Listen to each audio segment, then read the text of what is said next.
Hey,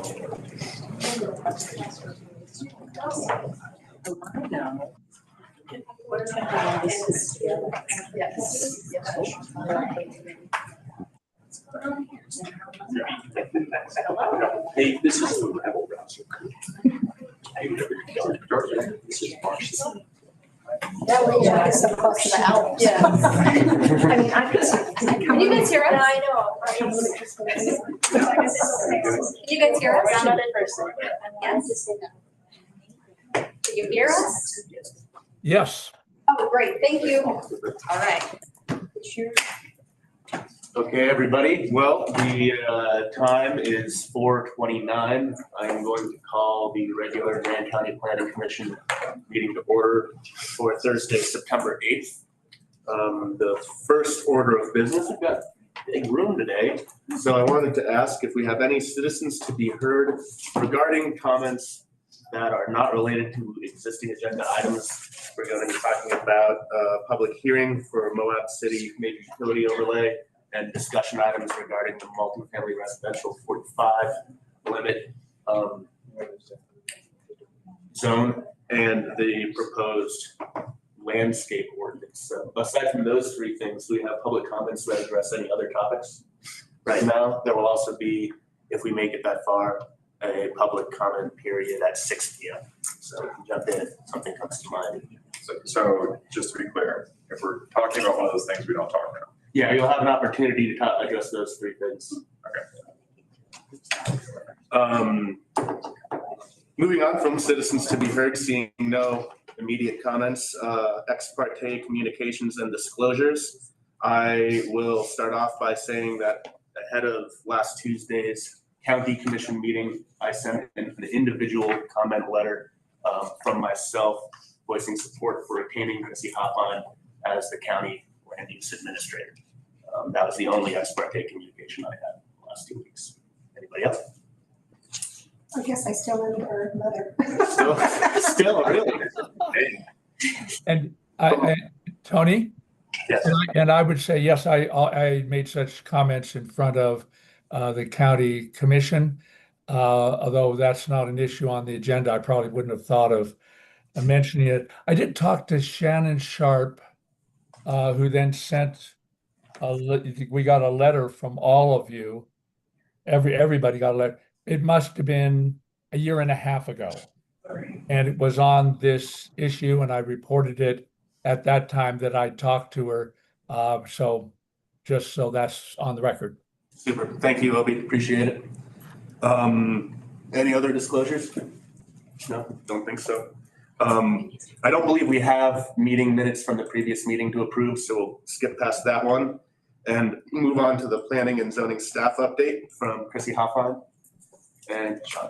All right, well, as many of you already know, I was removed as the zoning administrator and Sean is now zoning administrator.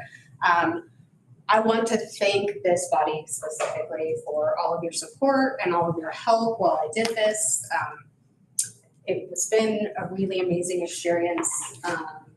You guys have all taught me so much.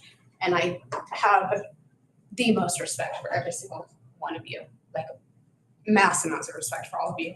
And your support has been amazing during a time that was really difficult for me. So I take a lot of pride in my work, and having it sort of play out this publicly has been pretty difficult, but I will say that all of you guys have made it so much better.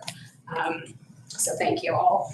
As far as moving forward, I am working, all the applicants that I have previously been working with, I'm going to continue to work with as long as I'm allowed to. I had expressed that to applicants from the beginning that, you know, this department has been very volatile and that I was going to die at the desk in the county attorney's office. So I had no problem staying on and seeing them through. I don't know if I'm going to be allowed to do that, but if I am allowed, I would, as long as the applicants would like me to stay on, I will continue working with them throughout the entire process. And that's all I have. I'm sure they appreciate that comment. John, okay, go Well,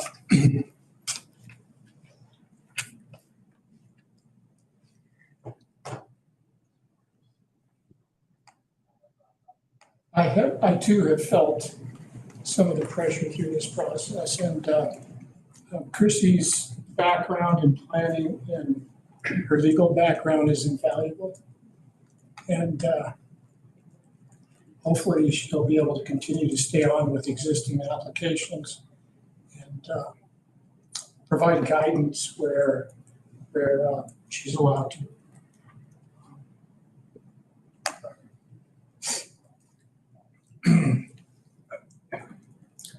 Well, Sean, I very much, regardless of the extenuating circumstances, appreciate the opportunity to work more closely with you in the coming weeks and months.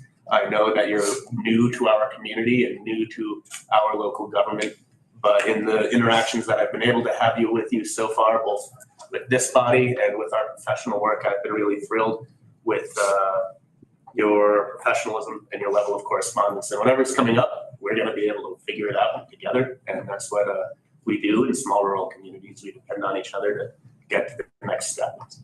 Here we are. Yeah.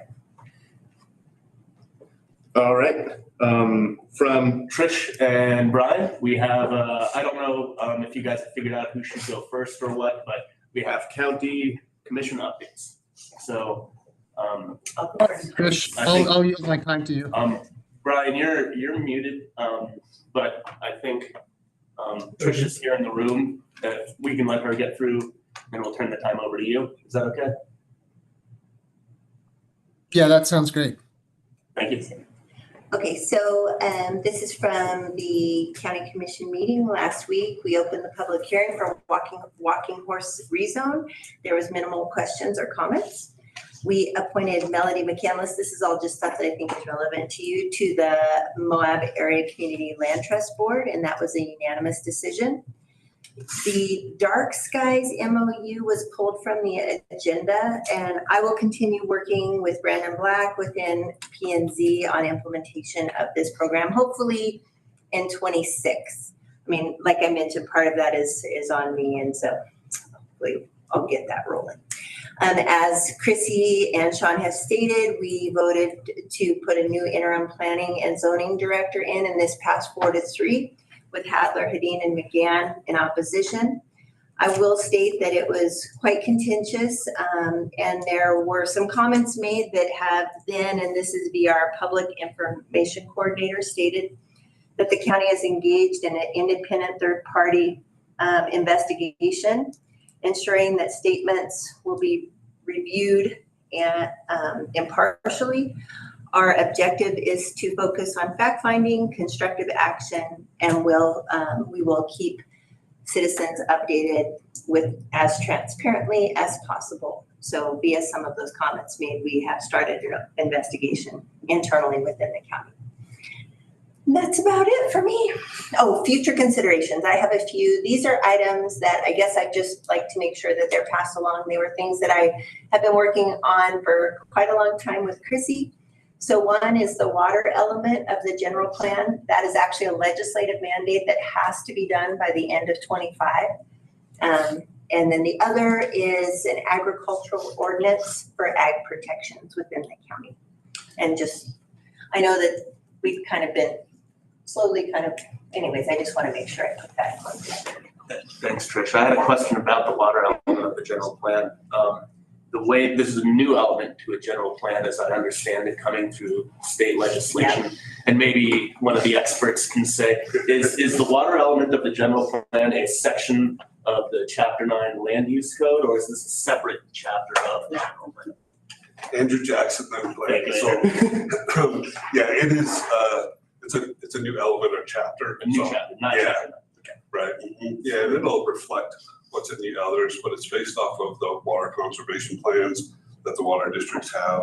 But it is actually a new element to that. And will this new element, Trish and Brian, does the county envision this being stewarded mainly by the planning and zoning department, or is this something that may get referred over to the subsidiary boards of water districts and those types of people? Who is the lead agency for this? Yes, you might Anybody come who- on.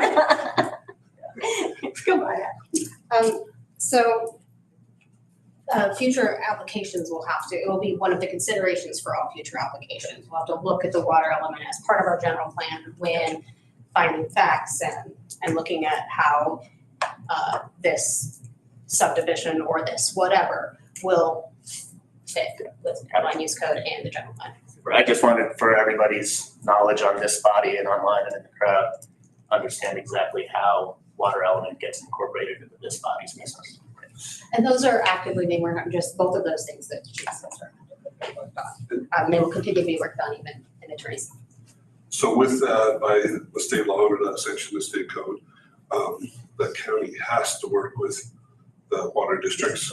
So there has to be cooperation, there's meetings that have to happen, et cetera, abundant public comment, and then working on getting it off.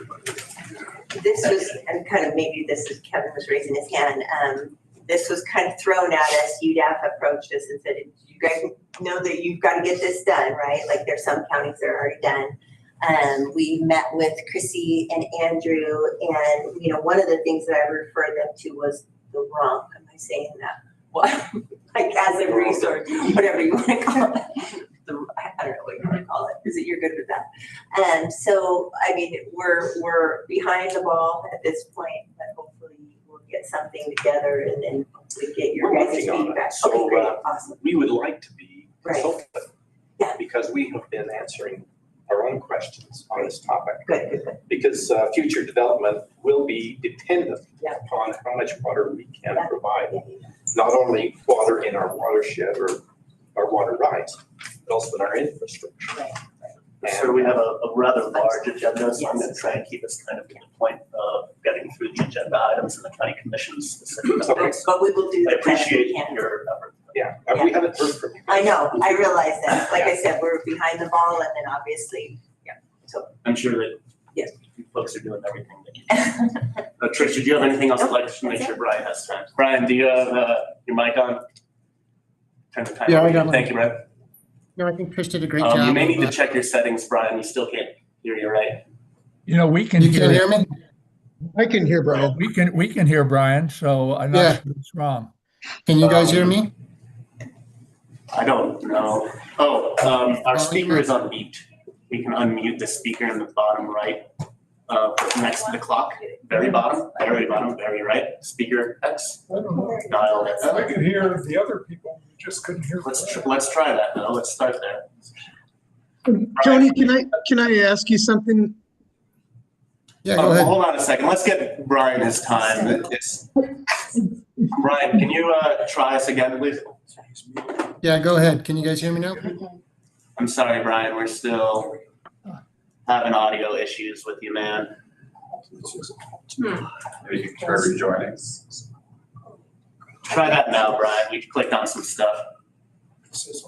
There you go. Can you guys hear me now? This is on too. Hello. Not yet. Let's give him, 90 seconds to click on some buttons.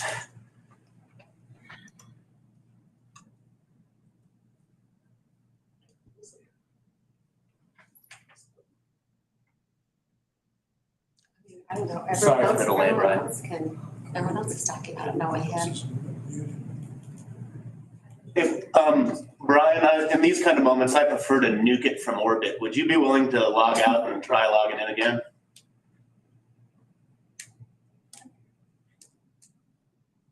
Okay, I see Brian's chat there. He says we can move on. Brian, if we're still around during the public comment period, which is a little bit free form, if we can get it fixed by then, maybe we can have you jump back in and give your updates after that business is done. I appreciate your patience. Sorry about that. Moving on to the public hearing, the major utility overlay for Moab City. We're going to have a staff report from Chrissy Hoffine. Then we will open the public hearing. And then I'm willing to entertain public comments from the community in the room here. I appreciate it if it's possible to leave your comments to 4 minutes an individual. And when you do come up to make a comment, please stand up and state your name clearly for the microphone. It's a microphone that can hear the whole room, so you don't need to worry about shouting into it. We just need your name read into the record when you do make a comment. So At that point, Chrissy, would you please, Sean, take it away and we will proceed with this. All right, so this is a zone amendment to apply the major utility overlay to approximately 3 acres located at 2651 South Spanish Valley Drive for construction of a water storage tank. This application came in and staff is recommending approval. The applicant has done a lot of outreach with the neighborhood on this. I think this is their second kind of time coming in to work on this. Staff is recommending approval. I don't know why that didn't make it on the staff report, so I handed out my recommendations of approval and the conditions associated with that. Public noticing was done, and we had 1 letter and 1 email which I believe the planning commission has received as far as public comments. As far as staff's recommendation of approval, this we didn't have any concerns outside of, once we found out how high it's gonna be and how minimal the impacts on the neighborhood we're gonna be. This is necessary for both Wissett and the city.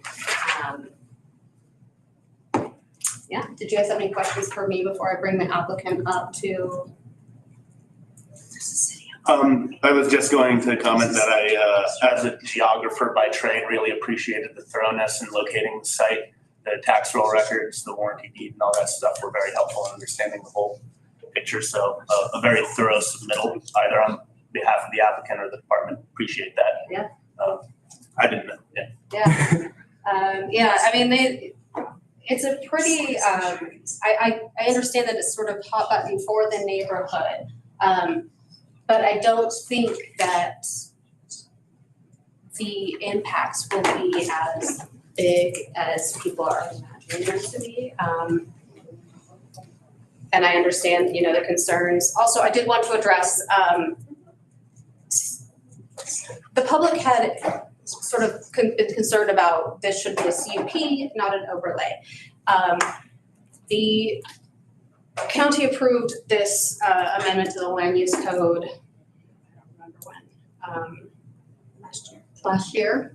And for reasons outside of, what I'm gonna get into right now, it never made it into the online land use code, but it is approved, it has been recorded. So this is the land use code, this is the piece of land use code that we have to go by. With an overlay, the administrative process is rezone.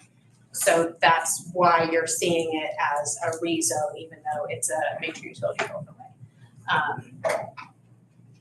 2.848 acres, all of the specifics to what the water tank is gonna look like will be done at site plan, and that's sort of outside of what we will be discussing at this meeting. This is just to apply the overlay to allow the water tank. All of the specifics and conditions and all of that will go in at site plan. Yeah, I think I hit on everything now. Thank you. So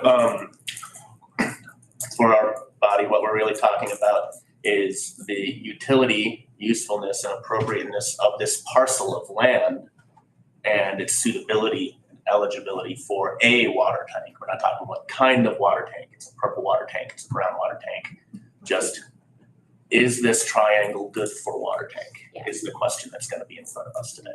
Also, in regard to public comments, a substantive public comment will address that issue specifically. Super. In that case, Chris, you guys all finished up? Yes, if you guys have any questions for me before I don't know if the applicant has anything that they would like to supplement anything I said. Yeah, do you guys have I have a Yes. question. Short piece. Yeah, we'll come up. Is that all right? Yeah, if you guys wanted to come up and just so that the owl can catch you. For sake of time, please state your name and position. yeah, I'll talk as we get set up. Thank you. My name is Corey Shirtliff. I'm the Community Development Director for the City of Moab. I've been helping coordinate this application on behalf of our improvements project team. So we also have City Engineer Mark Jolisane. We have Assistant Engineer D.R. Charles. We also have our Utilities Director, Obi Tahada, and we have joining us online our consulting engineers, Ben Miner, Katie Johnson, Hanson, Alan Luce. So quite a deep team if there were any questions that needed, but really, Chrissy really nailed to the specific point of what I think the question is today is just the overlay itself, the zoning considerations. We do obviously and have been going through the process, so a bit of an overture before handing it to Mark. As we began this process with a lease, we're moving through that process as a conditional use permit. And then timing wise, as we were generating our plans, the code changed before application. So we've had to reset, reposition now into this new ordinance. And then we're working with Dan and his temporary time frame, and now have been moving on to the current staff group. So have been at it for a little while, even though the board has been changing underneath us a little bit. But as mentioned, I think we've had a couple of engagements with neighbors and trying to, I think, do as much homework as possible. Hence, the team, we're prepared for everything, of course, that could be substantial to today's conversation. But I think the question is kind of remaining with you guys just from a use perspective. That being said, I think one of the overarching questions that was brought up, this is what I'll hand over to Mark, is kind of why this parcel in particular among many variables. So I'll kind of hand it over to the engineering team of how that process came about. So we did evaluate several locations going as far back as 2015. We have a report on that. We chose this location at that time due to several reasons that are outlined in that report. Some of those are, some of the highlights of that are we have a water line that runs right through there. We own the parcel. We didn't own the other parcels that we needed to put it on. One neat little thing is that we get really good pressure up there. It's higher than any other tank in our system. And that's just a useful thing to have. You just store some of that energy up there. That may pay off sooner than later because we are discussing with GWISA having our interconnect be there. So with GWISA system. And so those two will play nicely together. So I'll keep my comments brief at that. Yeah, on that note, our consulting engineers, we did have, again, not to belabor the discussion too much, but as it's a use discussion, we understand that the coloration of the site plan does help. We have 30% plans, essentially the site plan, some specifics of elevation and depth, and also some conceptual axion photos, some landscape photos, what we are thinking it may look like. I know there's maybe the conception of water tank, you think big giant pink water tank sticking up 30 feet above the ground. That's obviously not what anybody's desire would be. So there is one that we had that was more or less in line with both the design and stylistic approach. If the commission would like to see that, but we can kind of just, I think, let the rest of our time to the commission discussion deliberate. We're here for questions if you need it. Thanks very much, Corey. I appreciate your time. In that case, the time is 4:51, and I will open the public hearing as to the major utility overlay for Moab City. Just to keep it orderly, I think, why don't we start in the south, is it south? No, my left end of the room. If folks have public comments, yeah, please raise your hand and state your name. And if you can, please try to do your best to keep it to 4 minutes because I'm sure we've got a lot of other folks. Mayor. Yeah, please. Our name is Robert Buckingham. I'm the Grand County Cemetery Maintenance District Cemetery Sexton and Manager. Have been for off and on over 15 years. Let me first state that I'm not here to, I've been through this discussion once before, so I'm basically here to clear some things up. The section of land that you're talking about, that triangle, is part of Township 26 South, Range 22 East, Section 21, lots 5 through 11, making up 23.06 acres. That was originally given to the city June 4th, 1954 by the Department of Interior. The reason it was given to the city of Moab was to build a cemetery. At that time, the Grand County Cemetery Maintenance District did not exist. So the Department of Interior from Washington DC gave it to the city. I have the deeds, have all the paperwork, and I won't go to detail right now. The cemetery district formed in November of 1956. The city approved let me back up. The city approved the Grand County Cemetery Maintenance District in August of 1956, and then in December, the district was formed. It's a special service district. It's not tied to the county. It's its own district, its own special service district. The piece of land that we're talking about was bisected in the 60s by what is now the Spanish Valley Road, cutting off that 3 acres from the contiguous 20 acres. So I'm not here to say don't put a water tank there, not at all. I'm not here to argue that the city doesn't own the property. What I'm concerned with is the other 20 acres. What is to stop the city from continuing to nibble away at what we have left for a cemetery? They're not making property anymore. The cemetery district's not in a position or has the money to acquire more property. I just added an additional 2.5 acres of burial area to the cemetery that we have on that side of the road, north of your. So my question is this: why can't the city, and this is probably not the place to say this, but I'm going to, resurvey the existing 20 acres and deed it to the Grand County Cemetery District so that we, as a cemetery, do not have to worry about having more water tanks or low-income housing or other structures put on cemetery property. That's as simple as that. That's all I'm saying. Thank you very much, sir. That's a very important thing to bring up. I appreciate your time. Thank you for having me. Does anybody else from this side of the room wish to make a public comment? Sir? Yeah, please come on up, state your names, and once you do, we'll start your comment. Okay, I'm Everett Hildenbrand. I can throw a rock and hit the water tank, and I just learned about it yesterday, actually, about this water tank thing. So I'm pretty ignorant on the whole topic. But I read the documents that were submitted, so thank you for that. I guess what I would like to know better, and I mean, obviously, like the question you're asking here is like, is this property suitable for a water tank? Probably the answer is yes, I guess, because you can put a water tank a lot of places. But I don't know what, I don't know what Moab's existing water demand is. I don't know how full the aquifer is. I don't know, like, does it make sense to hold the water up to the surface if we're just going to be draining the aquifer? And I couldn't find that in the plans. I don't know if I just missed that or something. So it would have been nice to know a bit more about the actual capacity demands and why is that capacity going up? For example, because I don't think Moab is growing that aggressively at the moment in terms of residents. Maybe in terms of hotels it is, I'm not sure. Maybe someone wants to put in a data center and they want the increased water capacity to be able to support a data center. I don't know, right? Like that's something that I guess would be nice. I also saw that it's from grant money. That's $1.7 million. And it looks like it needs to be spent this year. And so that probably makes a sense of urgency. The interconnect seems like a good idea. The pipe to town, that seems like it already exists. Maybe that's a good idea. But I don't know if it comes back and it's like, okay, we don't actually need a water tank, which sounds like you guys are doing your homework. You probably do need a water tank somehow.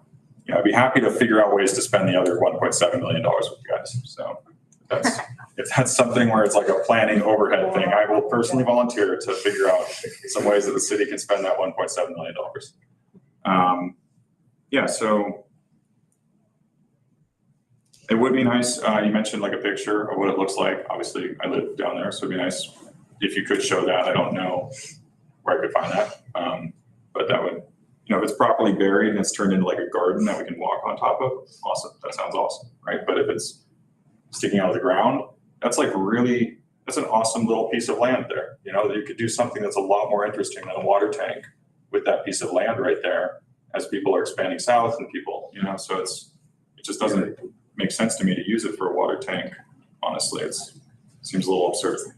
And maybe that money can be used to replace one of the existing water tanks. I don't know. Maybe it's not enough money for that. So that's all I got to say.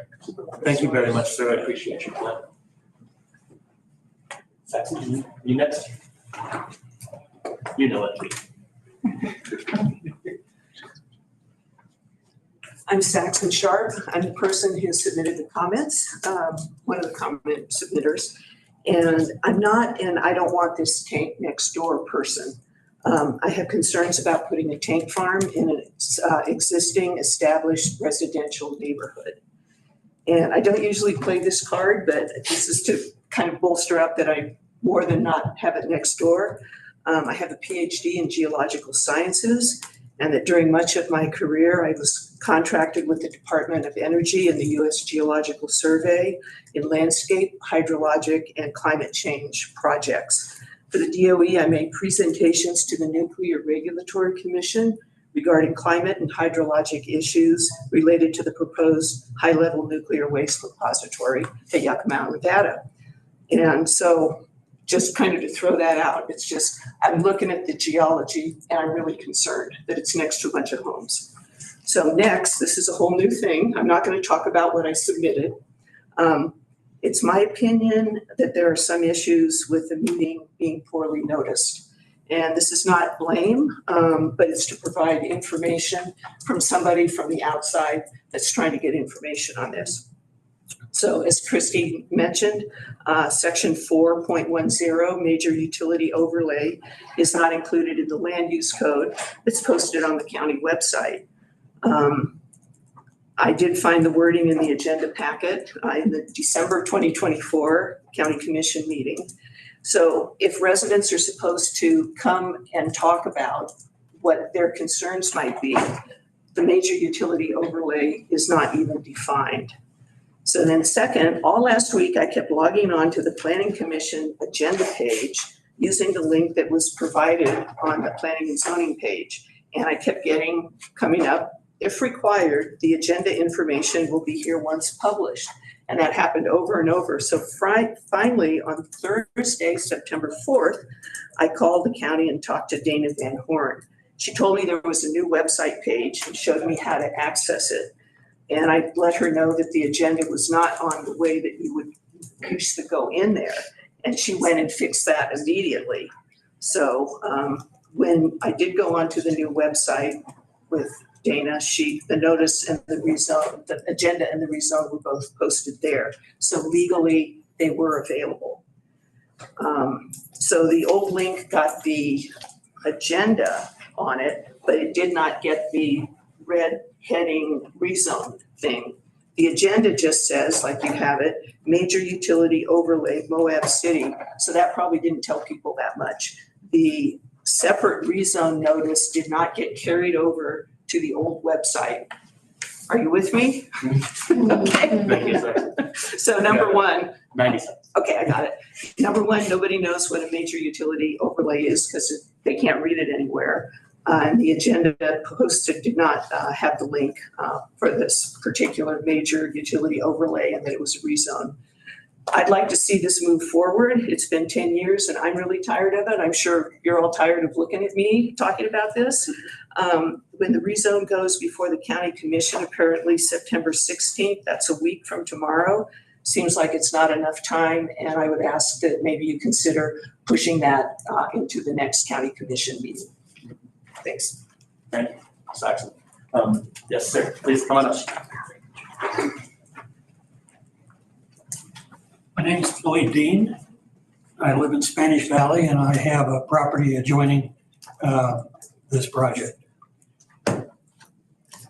It's my belief that this is an ill-conceived project at this particular point. It was 10 years ago that it was ill-conceived when I met with Mayor Dave and Rebecca Davidson. I had a lot of questions asking them about this project, and they couldn't answer any of them. They said, well, it's just in a planning project. Seems like it's in the planning project today. There's nothing definite that's been defined on this as far as the questions that we have had and presented to the city. For 10 years, 10 years we've been asking questions to the city. And we keep getting different engineers, and that's understandable how people move around and everything, but the questions haven't changed. 8 years ago, the city council, Moab City Council, had a presentation by HAL, which is the engineering firm out of Salt Lake City. HAL could not answer the questions. This kind of disturbs me because some of these, in my opinion, being an adjoining project, if there's a catastrophic infrastructure failure, my house is affected by that. This soil that this is being placed on is sand and gravel. If water seeps into sand and gravel, it's going to erode it very quickly. If this was on the other side of Peck Creek, it would be on bedrock. That's not the case here. So my concerns for safety haven't been addressed at this point. Paragraph 6, or page 6 of 31, paragraph I, the last sentence indicated that the pump house was being sited away from residential homes to reduce noise. Noise. Every engineer I've talked to said, well, we're never going to have any pumps here because it's all gravity fed. We've been lied to. There's going to be pumps. Has anybody in this room heard a municipal water tank pump run? It sounds like the noise coming off of a turboprop aircraft engine. It's a high-pitched frequency noise. We're going to subject the residents to that type of noise indefinitely? No one's explained what this pump is for. Maybe it doesn't run continuously, but the question hasn't been answered. And now they're throwing something else in here that wasn't here before. The plans for this site doesn't even show a pump house. That's how ill-conceived this whole project is. It's just mishmash. It's, oh, well, you know, it's in the planning stage. You bet you it's in the planning stage. Lighting. Is this going to be a lighted area? No one's been able to answer that yet. If they light it for security reasons, because it's a large municipal water source, how is the lighting restrictions going to apply to this? You put a down-lighted lampshade on a pole that's 30 feet high. I don't know how high it'd be. No one's answering any questions. That's going to shine into the homes surrounding this project. No one's even thinking about that. Entry into this project. I was told that it was going to conform with county regulations. You look at the plan and it does not. It enters and exits too close to the four-way stop. I was denied a driveway because it was too close to the four-way stop. It ought to be denied just for that. They can make an entry and exit to comply, but they haven't done it yet. So for these reasons and many others, I think it's poorly conceived at this particular point. I would like to see it delayed until we get more answers to this. I'm sure the answers are there, but it's unfair to the residents in this part of the community not to have those questions answered. Thank you. Thank you very much, sir. Right on time. Anybody from this side of the room?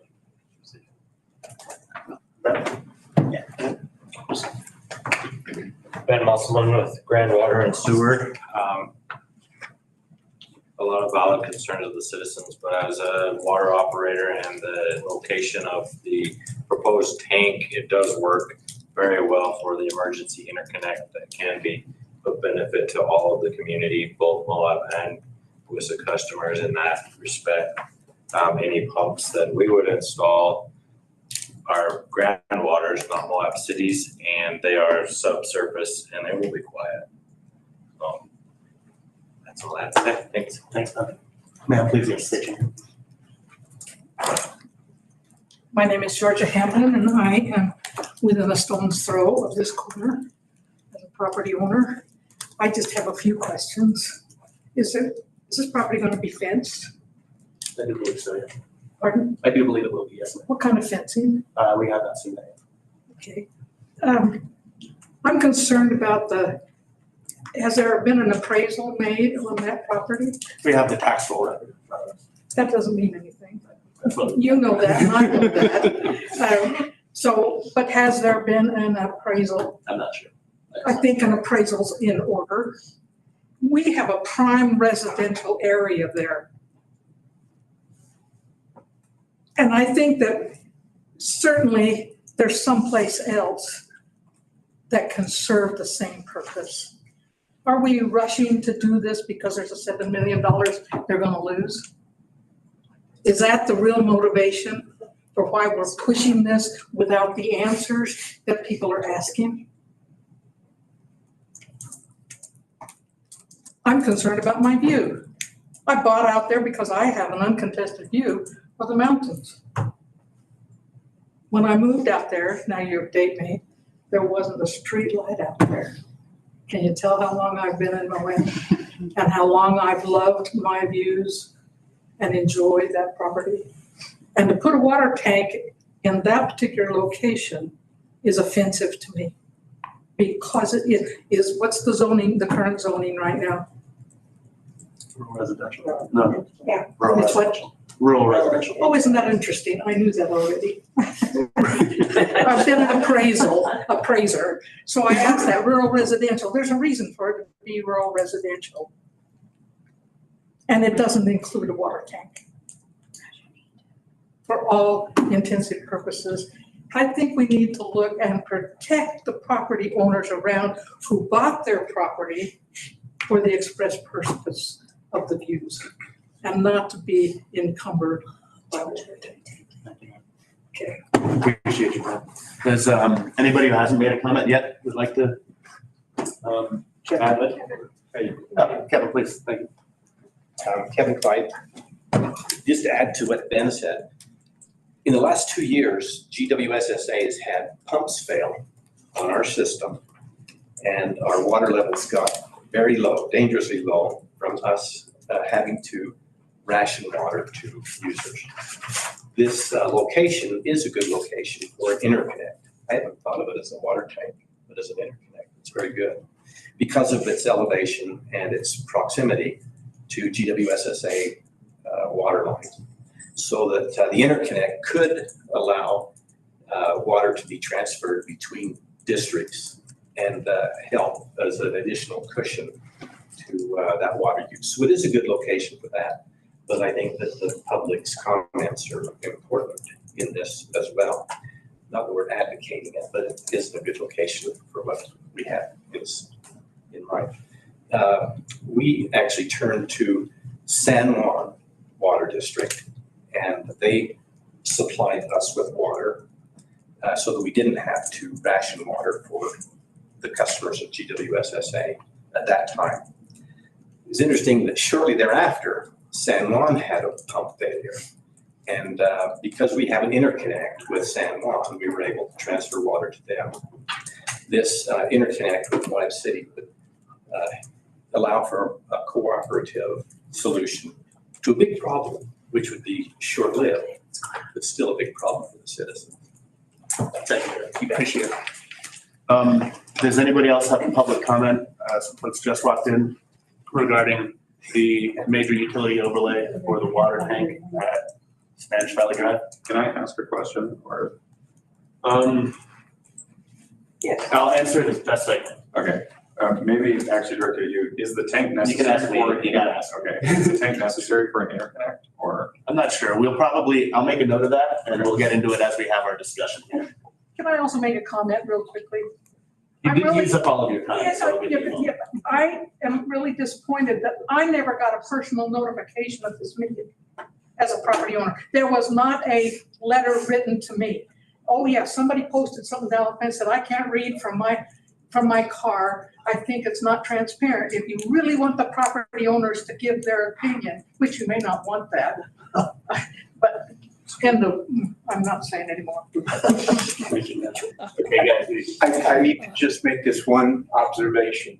2651 Spanish Valley Drive is the address of the office at Sunset Memorial Gardens. Thank you. That Property is, for sale on that property. that was worth hearing. $500 is plot. All right, folks, I'm gonna need to turn our business back to the board and open this, well, I should say, before we can have any major deliberation on the testimony we've received so far, we'll need to have a motion on the floor. So if I would entertain a motion, there is a draft, if you guys need words, that Chrissy printed out. There are a couple here if you want an extra. Staff recommends the approval, depending on where you're thinking right now, that would be the language change to the county, the planning commission either recommends or does not recommend the approval. Do we have to read the whole thing? You can, if you have no changes to make, you can just say as provided. I will Or make as a written. motion to go with the staff recommendation of approving of the zone amendment to apply the major utility overlay to parcel. Yeah, the parcel as described. As described. Yeah. Thank you, Megan. Do we have a second of Megan's motion?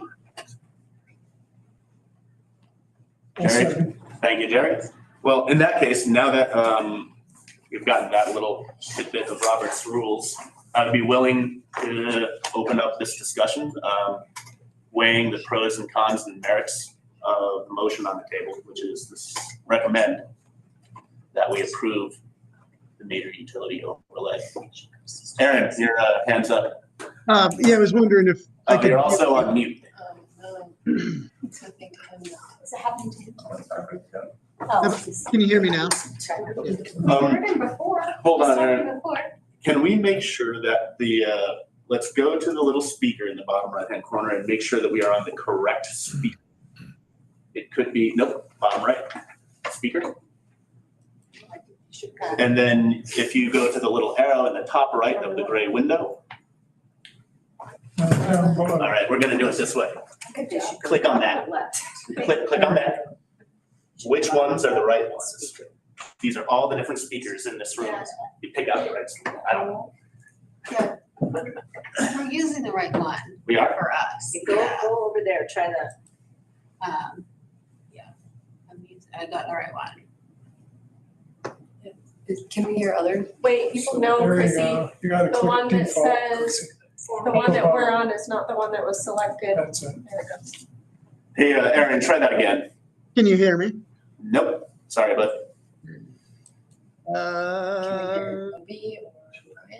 No, I don't think so. I think we can. Can you hear me now? Yeah. Oh, I can hear Yeah, Obi. it's the first, it's a weird Zoom. Technical difficulty. Can you use Zoom? No. Not the browser? Can you guys still hear us? I can hear you. Yep. I can hear Oh, I you. can hear Obi only. This is the same problem. When Brian was up in the corner where Oh. Aaron was, we couldn't hear him. Let me, Oh, that'll work. Now try. Can you hear me? No. Can you hear me? It's a bug. Yes. Just have him call. Check. Can he type in Check. the chat? Is that acceptable? Yeah. Aaron, can you, just to keep this train off the rails, exactly as far off the rails as I like to keep it, would you work on typing in your comment? Because we have Obi's audio, and so while Obi's talking, you can be typing. Does that work for you guys? Let me try this one real fast. Obi, why don't you jump in while we wait? Thank you. Yes, I guess I have a couple of comments and then a question for Kristen. And this again is no criticism of the planning staff. which works under, an amazing burden given how many people are actually working there. I don't know if I'm actually on the road, so maybe I missed something, but I got the hearing of the public notice one page, and on the back of it, the back of it, I printed what's going to, where the location is, and I don't have other information in the packet. And what I did was go to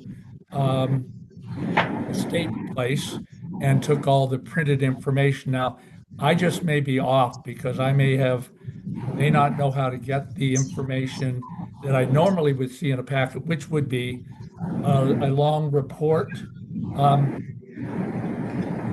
I've got to do one thing quickly, let my wife in the hotel room.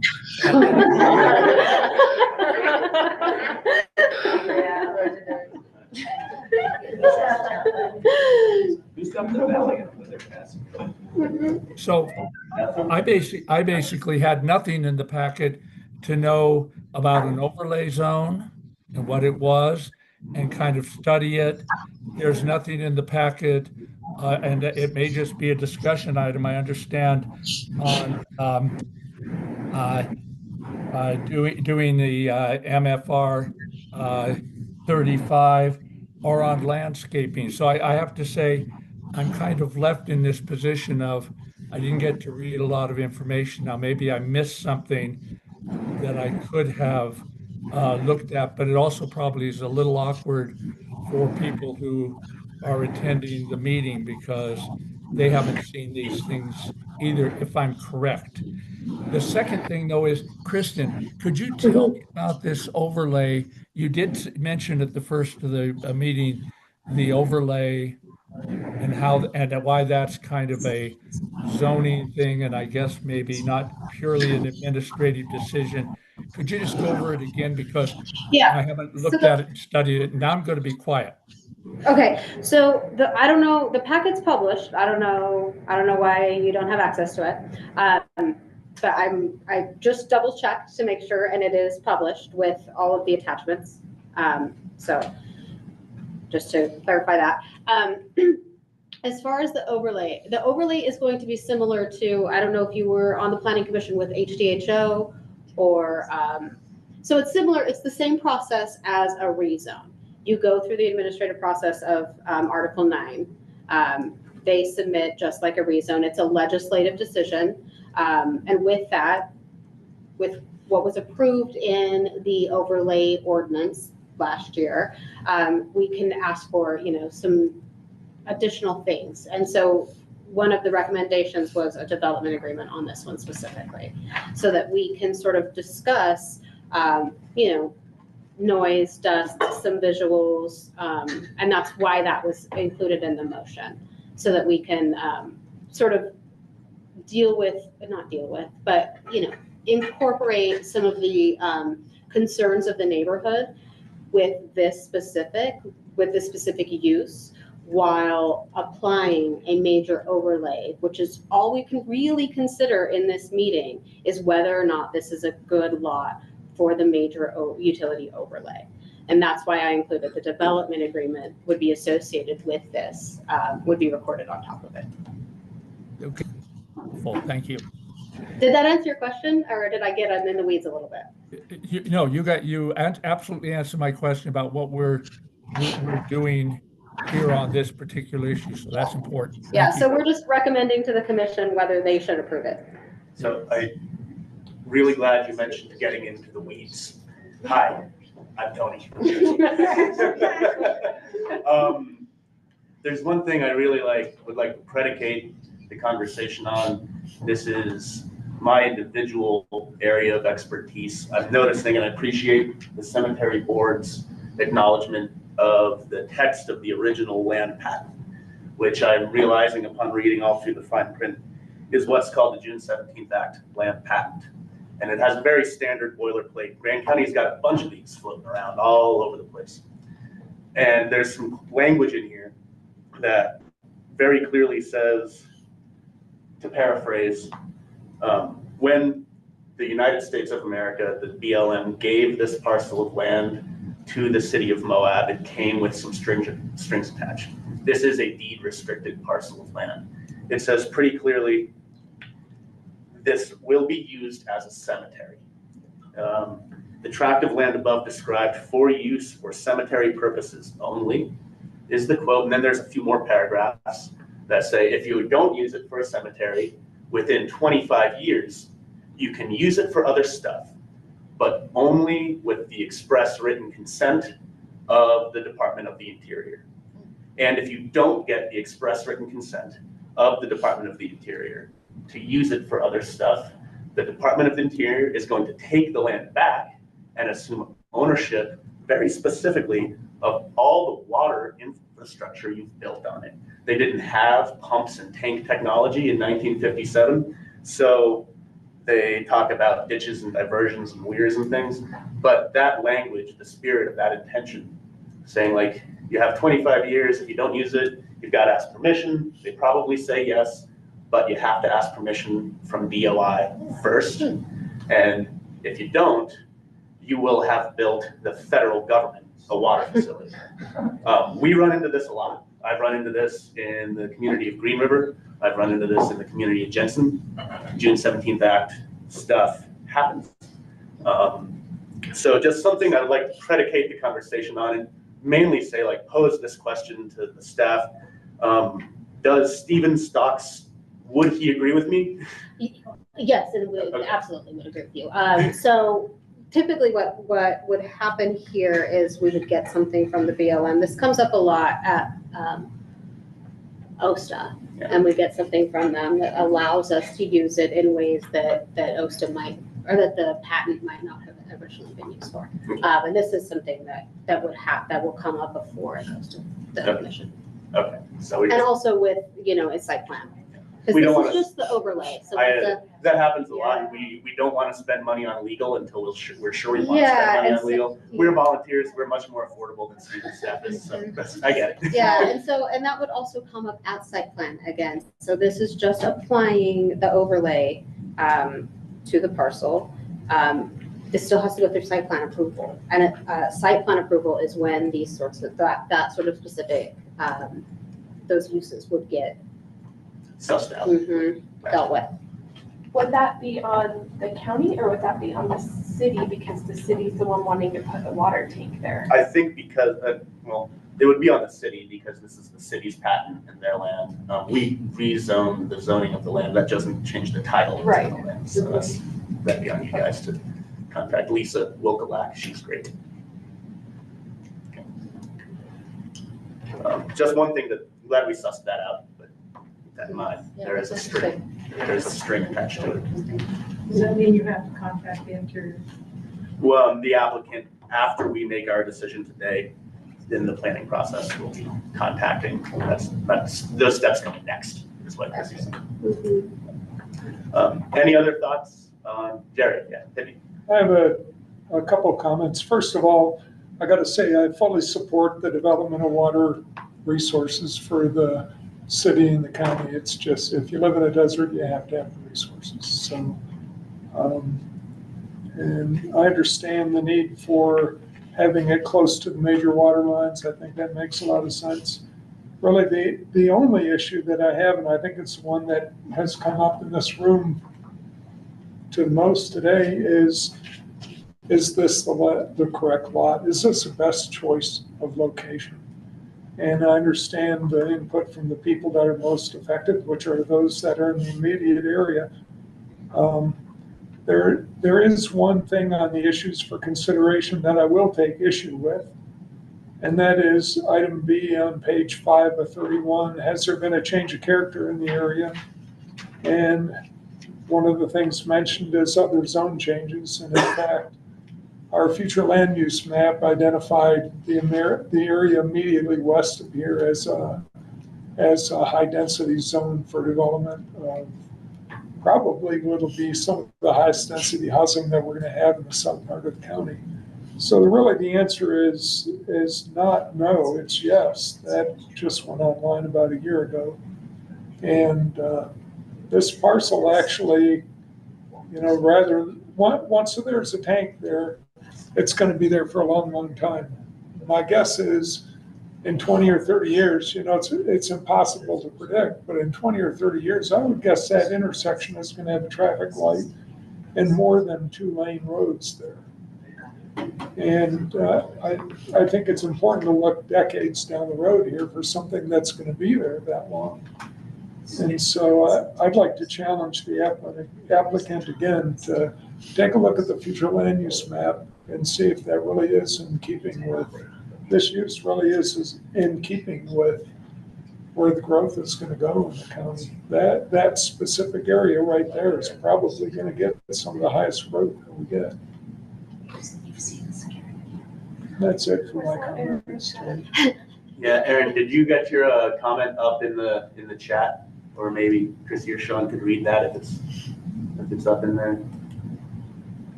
I would like to alternative motion of disapproval. This property is worth millions of dollars, and if we follow guidelines, the future land use code, this area could provide living residence housing.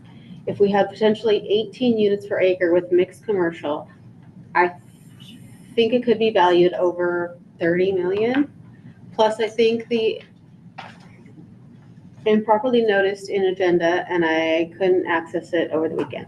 Seems like there are water tank locations that have marginal value. I'd like to tell the city to give the land to the land trust. I disagree with Chrissy. We made this an overlay in order to give the county more power in over use instead of conditional use permits. I would say that an upzone is legislative action, and the question of whether or not we can put a tank there is not the question. The question is, do we want it? Thanks, Aaron.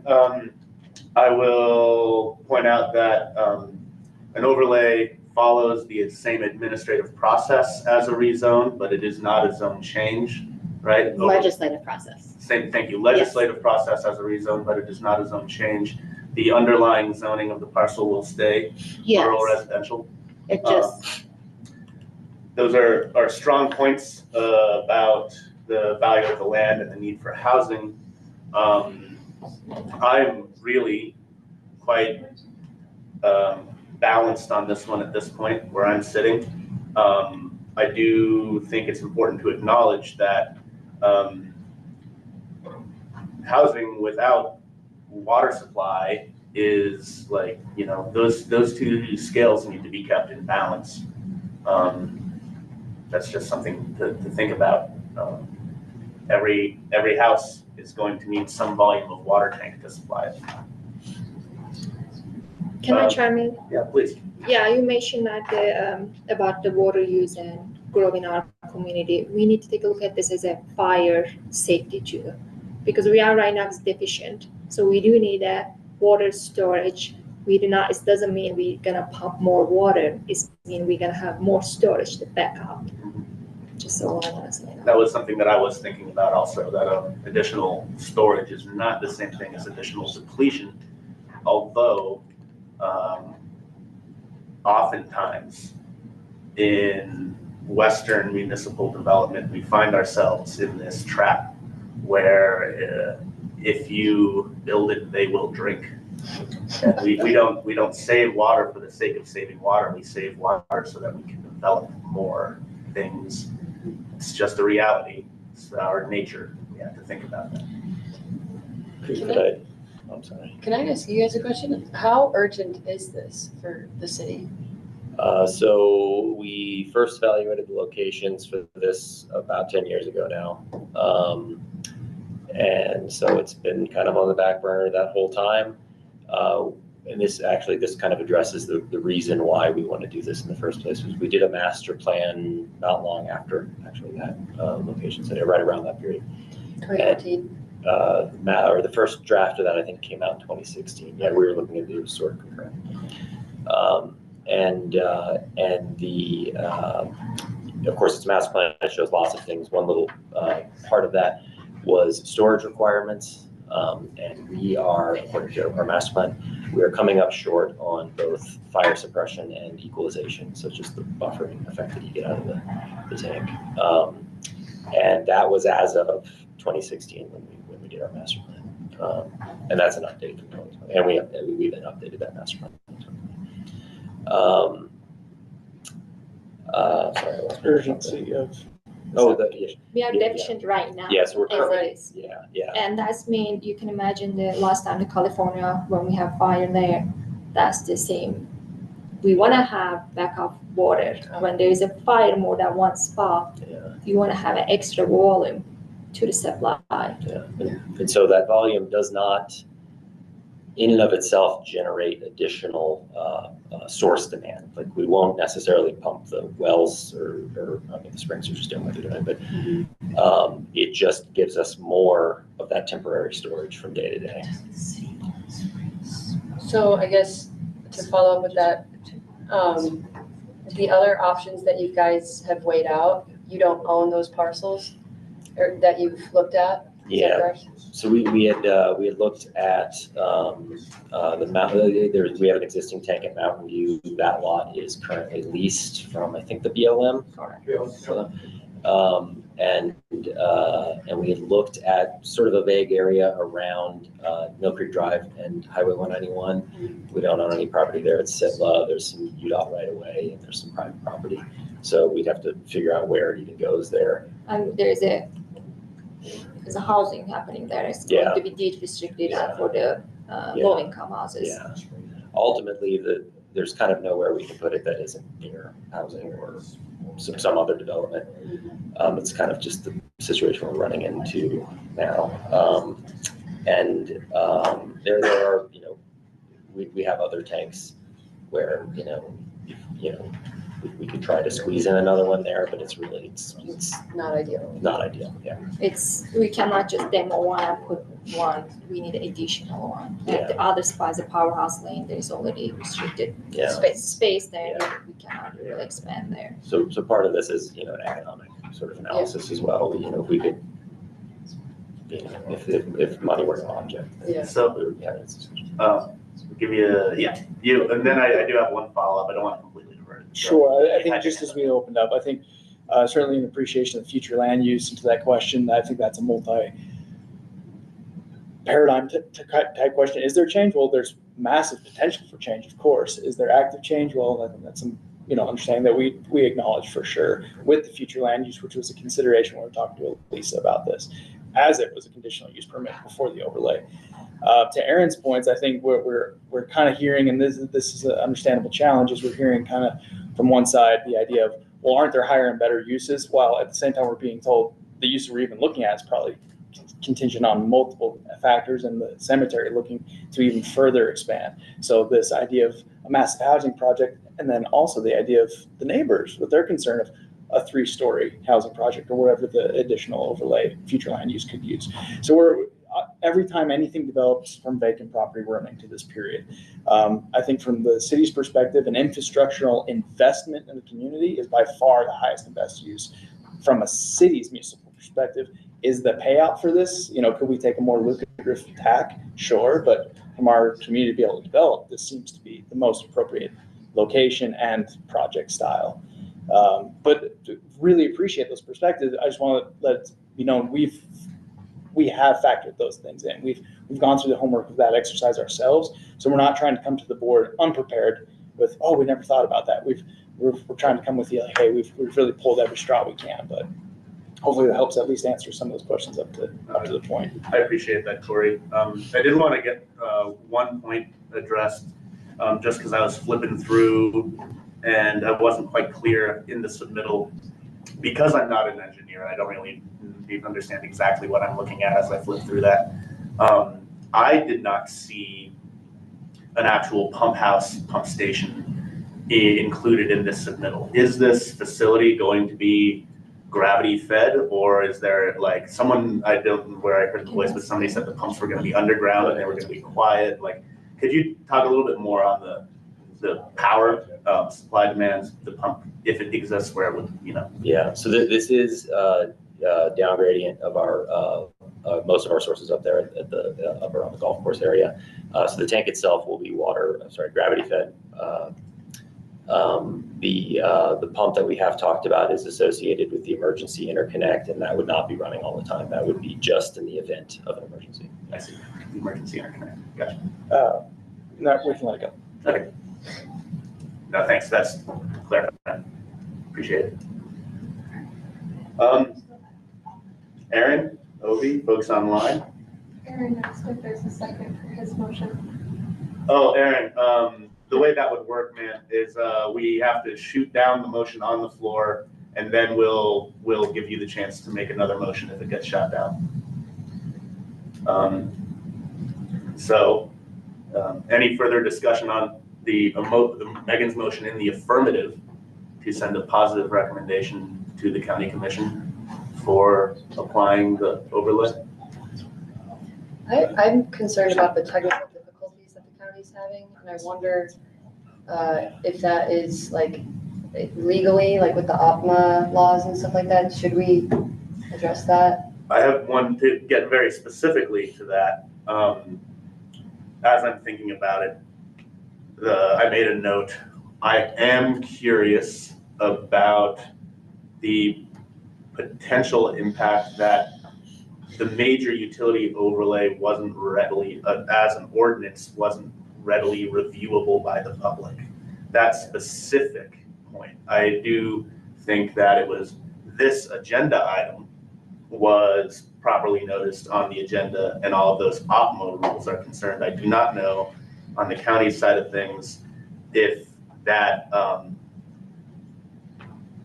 the ordinance, the reference ordinance not being available is a concern. I don't have answers to that. Those are questions of my own.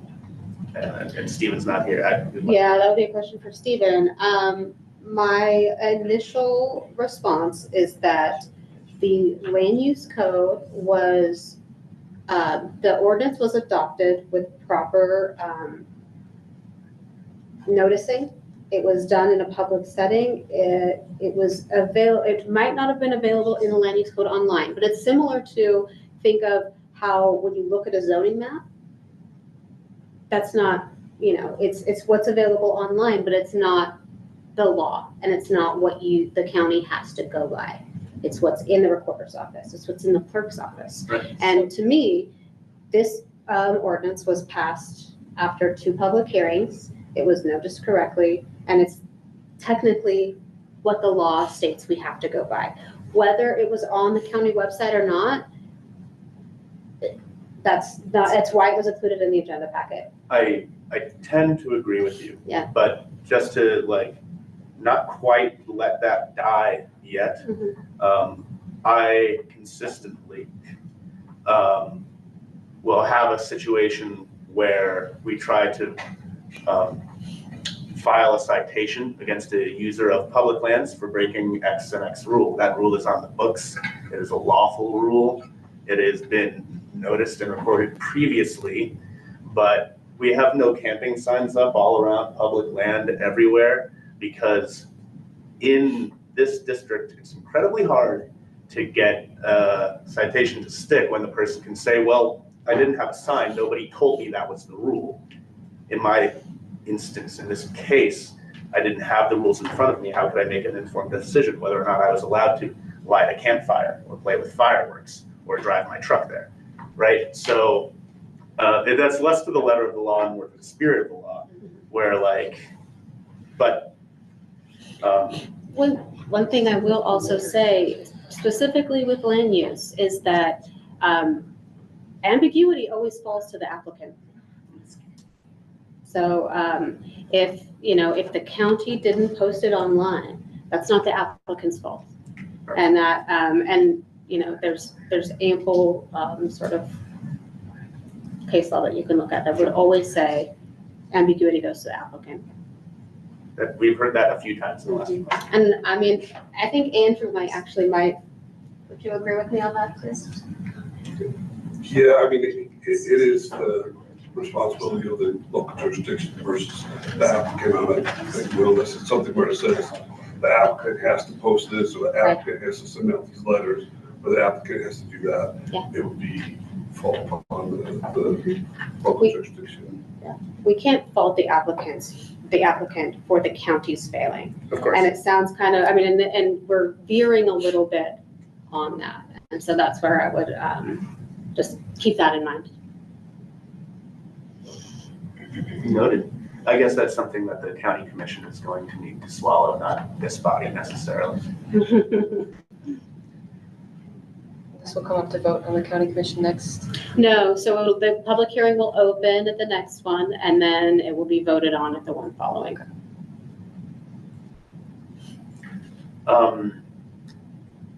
Any further discussion on the motion in the affirmative? No. Well, in that case, I will call for a vote. And I don't really know where I sit right now. That's a tough one. You said we could shut down the affirmative by Well, making a second motion. no, once a motion's on the floor and it's been seconded, you have to vote on that motion. If it passes, it passes. If a motion in the affirmative doesn't pass, then we entertain the only other option, which would be a motion. Gotcha. Or, you know, I don't really want to open that Pandora's box, but you tweak the language of the motion and then move it as amended. Okay. But, yeah. Thank you. Sure. That's always fun when we start amending things right there. Super. All in favor of Ms. Schaefer's motion? All opposed? Wow. All right. For the sake of process, thank you, Aaron. I saw you there. For the sake of process and Robert's rules, do I have He's definitely. Oh, wait, just give me a thumbs up or a thumbs down, man. Just hit me with one of these. Put a nay. Yes, I am. Oh, you did. Oh, Thank is you. his not working either now? Well, he's muted. He's Tony, clear. from, Yeah, I don't know. just from a standpoint of process, I would question if we would even need to consider what Aaron had, because I think unanimous vote is pretty telling in itself. I would refer to maybe Chrissy on the exact letter of the rules for Robert's Rules of Order. Do we need to vote on that again when it's a binary motion like that unamended? Or I've always thought that you just, for the sake of the record, we want to pass a motion. You want to, well, you can fail a motion, but that's not a recommendation. Right. So basically, I would have a failed motion, but I don't have a recommendation of whether you want to. So you're going to have to give me a motion that I can forward to them. So you can forward, someone needs to make a motion to forward a unfavorable recommendation is basically what you would be doing at this point. So I'll make a motion that we change the original motion, change the word favorable to unfavorable. Well, you can just make a motion to send an unfavorable recommendation. Yeah. Okay. Let's do that. I'll make a motion, we send an unfavorable recommendation. As written. As written. Thank you. I'd second that. Now we move to discussion again. If we need to. I would just like to make one comment on discussion. This is a really hard thing for me too, and like Tony mentioned, I'm right on the line here. Really, the only thing the only reason I have any opposition to this at all has nothing to do with the need. I understand the location and how it works out well with the existing utilities. The only issue that I have is that specific location and the impact that it's going to have on the community at that intersection, likely for decades down the road. And I understand your point about, you can't really predict the future, but that future land use map has, and the impact on even higher density to the people in the neighborhood. But one thing about that future land use plan is it's gone through a lot of workshop. It's had a lot of local feedback, and the reason for choosing the higher density at that point is because the community really at large over all of those workshops, the feedback has been to put it at that point and one other. So it's really just specifically that location that I have an issue with. Yeah, I tend to agree. I am not aware of any tanks as large as this in Grand County. Ours is 3 million. It is? Yep. And it, High on the mountain top. yeah, in the more municipal, this is 2.5, so, you know, a percentage smaller, 20% smaller. I'm sorry, I don't mean to interrupt. The 1.5, I'm not sure if we submitted that wrong or what. And then is a future one maybe proposed? I think the Yeah. grant for was 2.5, but this we Yeah, planning to do 1.5. I'm sorry, I didn't clarify that before. We did a cost estimate. It came in too high for the 2.5 million, so we were reducing it to 1.5 million. The future tank that was shown on there was just for transparency's sake. So at some point in the future, we may come back and want to do it. I appreciate that. That is a nuance that I hear loud and clear. I have been bamboozled by verbal statement versus written statement before. I hope you understand how that works. Yeah, the documentation does say 1.5. Does. There is a On future the back. 1.0. I think I and read so- somewhere that it was 2.5 and then that's 6.5. In any case,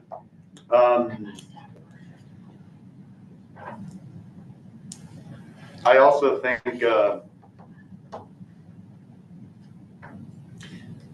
specifically in regard to the development of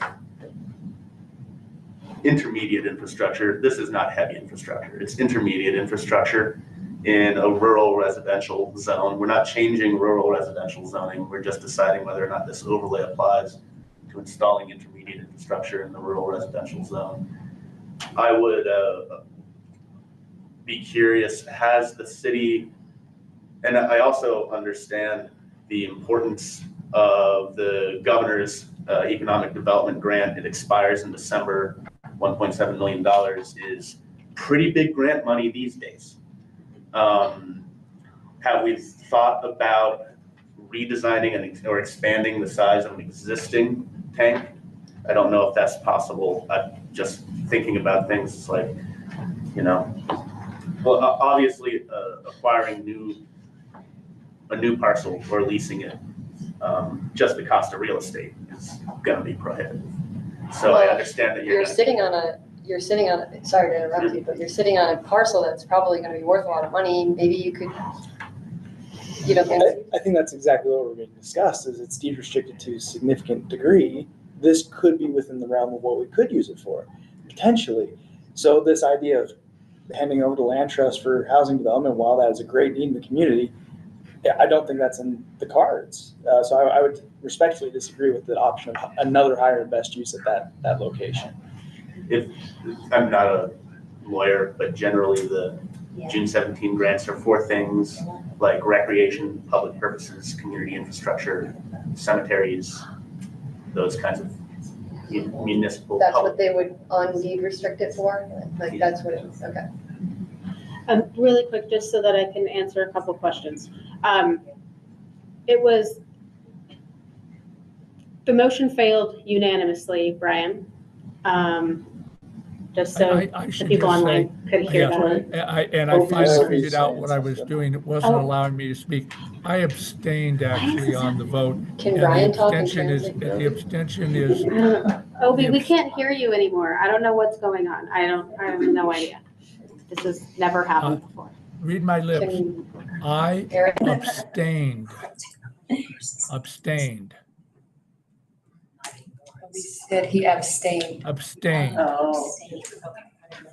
Okay, so. Abstain.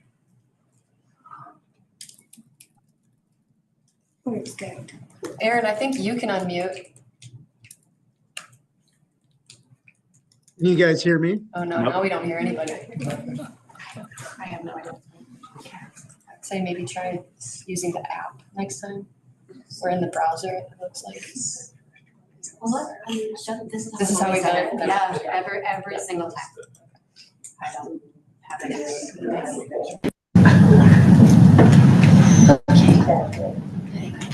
appreciate staff's efforts to try and make these technology pickups work.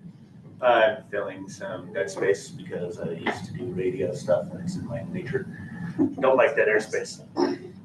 I would encourage the folks online to continue to put your stuff up in the chat while we continue to deliberate, just so everybody's aware. We do have a motion on the floor to send an unfavorable recommendation. That's what we're debating right now. Who knows? County Commission, an unfavorable recommendation might be just what the city needs.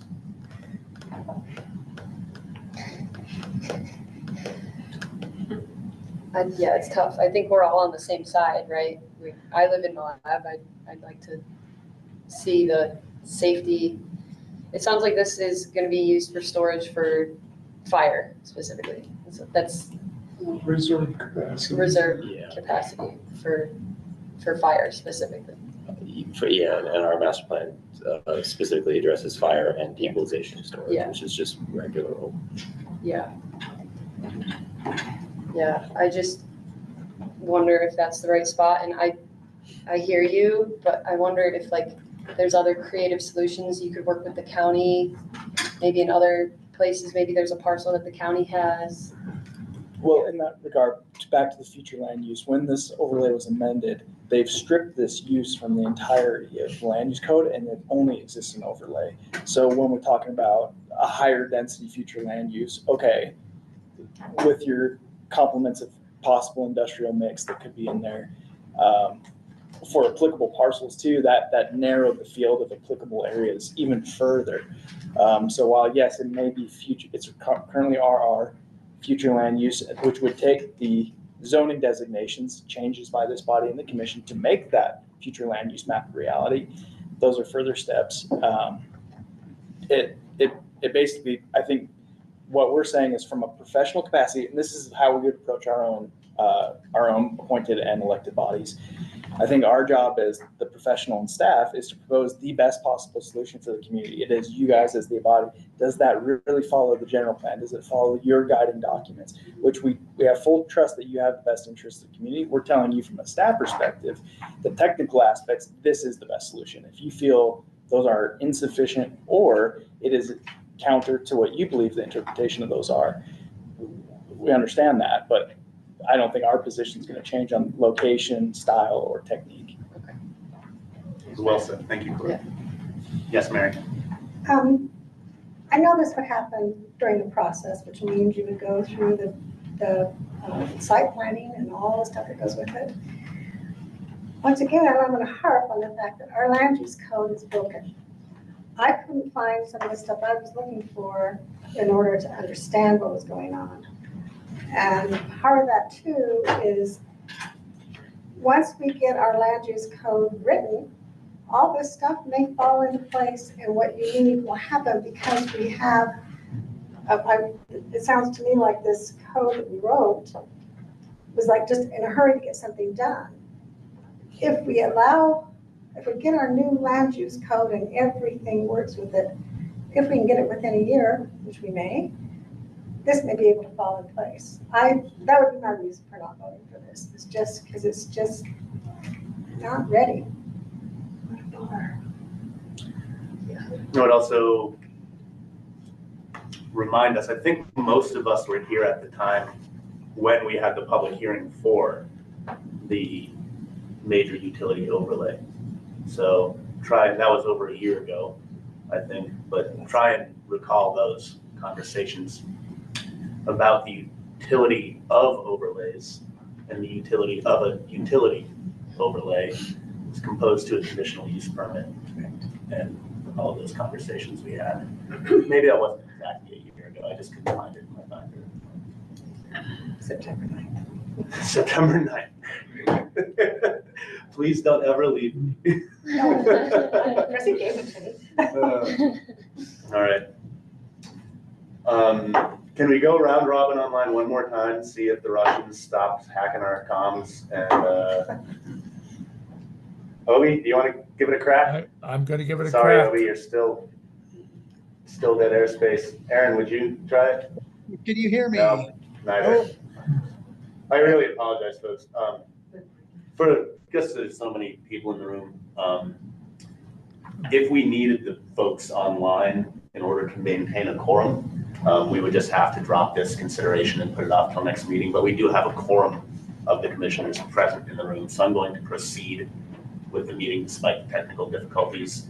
Obi and Aaron are able to vote physically into the camera, so just explaining why that's happening and why I just reason not pass it. Are we ready to vote on a recommendation in the negative?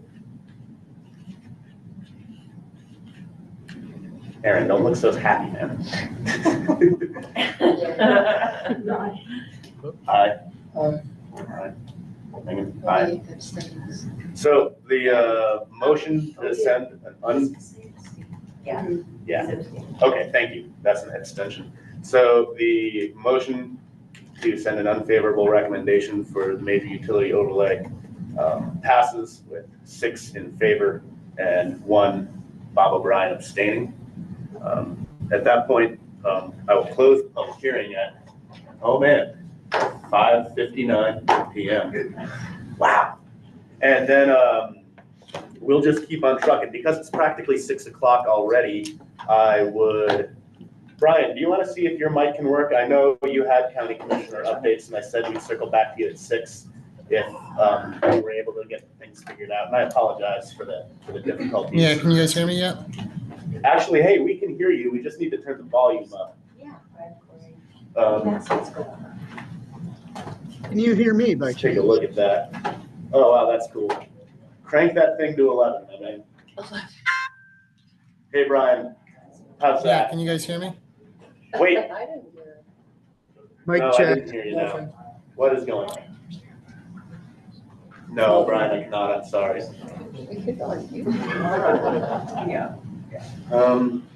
I don't have these skills. I make maps. What are we gonna do about Aaron presenting? Oh. Maybe when she unplugged my speakers. Now that the public hearing is over, folks, I appreciate your time hanging out and all that.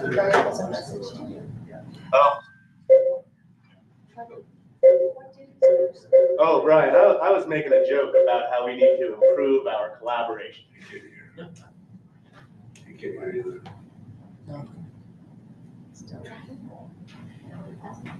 You guys can't hear us now? Oh, okay. So you can respond to us. I just did. They're both mute. Have you tried to? They're both muted. Call me on speakerphone. Hello. Can we just Chris, work together. You could call them on the phone and let them just talk. Aaron, do you have my number, Aaron? The next item, we're moving on to discussion items. Well, the next discussion item is updates from staff and commission liaison. Brian, I think you have my number or Sean's. You could call in and we can put you on speakerphone if we want to do it low tech for the landscape ordinance. Or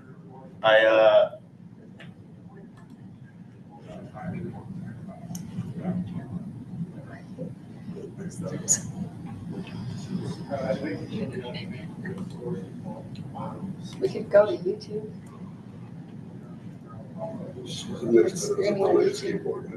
Yeah, up next is the landscape ordinance, but we're going to need Brian and staff to present that landscape ordinance, and so we're just got to work out. And I just been working with him on this. Okay. So, Martinez and. Tony, I'd like to make a point too regarding the landscape ordinance. I could dig up the date, but it's been several weeks that I sent a list of proposed changes for discussion of that landscape ordinance, and I'm pretty sure I sent it to you and Chrissy both. And somehow those notes did not make it into that. I'm glad you read that into the record. Thanks, Jerry. Just, I don't know the best way to get them in, but. We're not in Are we control. actually doing a hearing here today? No, this is just a discussion. Okay.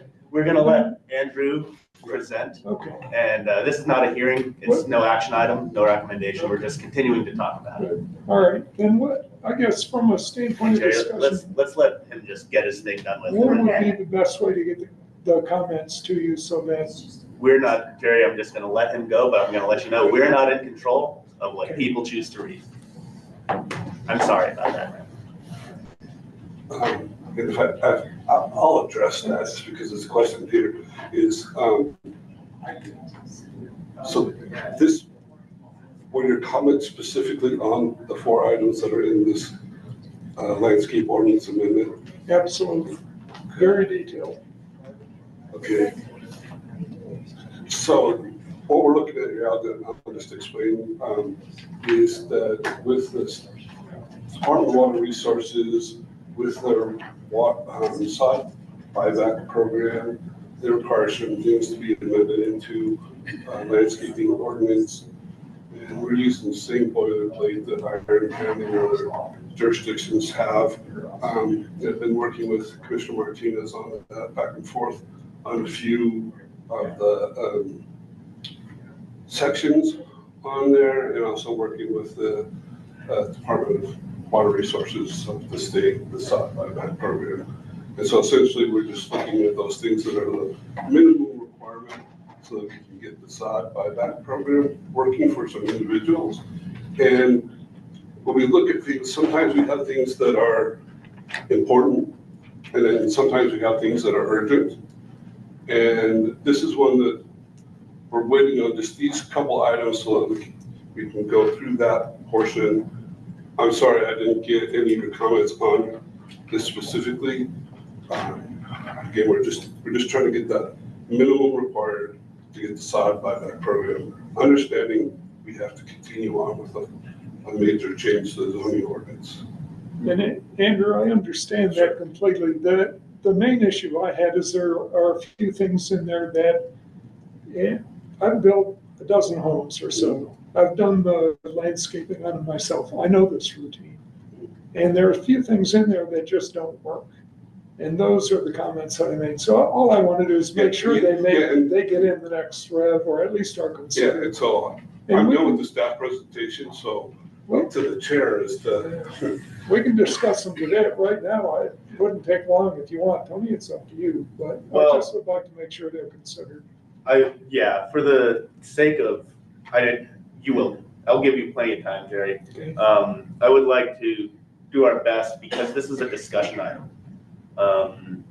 Try and keep the overall discussion to about 30 minutes, just because we have another fairly substantial discussion item coming up after this, and 30 minutes each is going to put us around 7:15, and we'll spill into 7:30.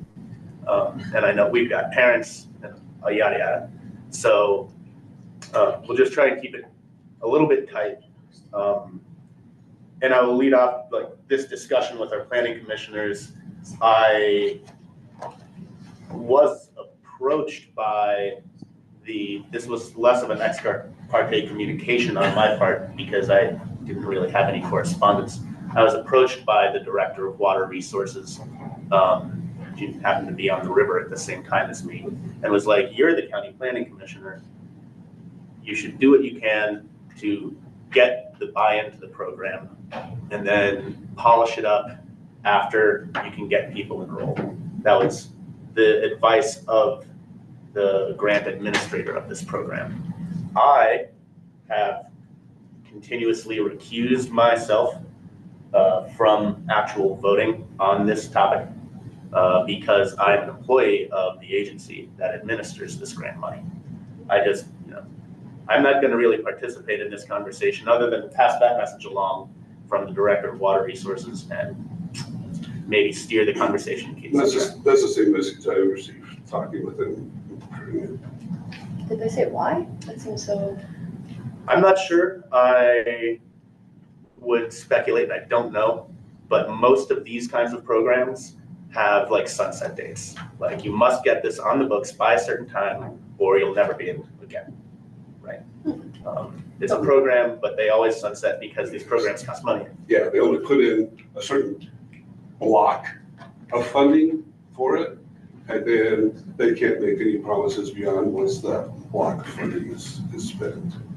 And so that's what we're just trying to get that minimum to meet this program. It's one of those things where if we don't get enrolled on time, another community, another county will take that money. It is not a infinite pool of money. Kevin's raising his hand. I don't know if Kevin can. I don't know if I'm in order to make a comment. I can rewind, because we love you, Kevin. I'll rewind the clock to the 6 o'clock comments to be heard and give you 3 minutes.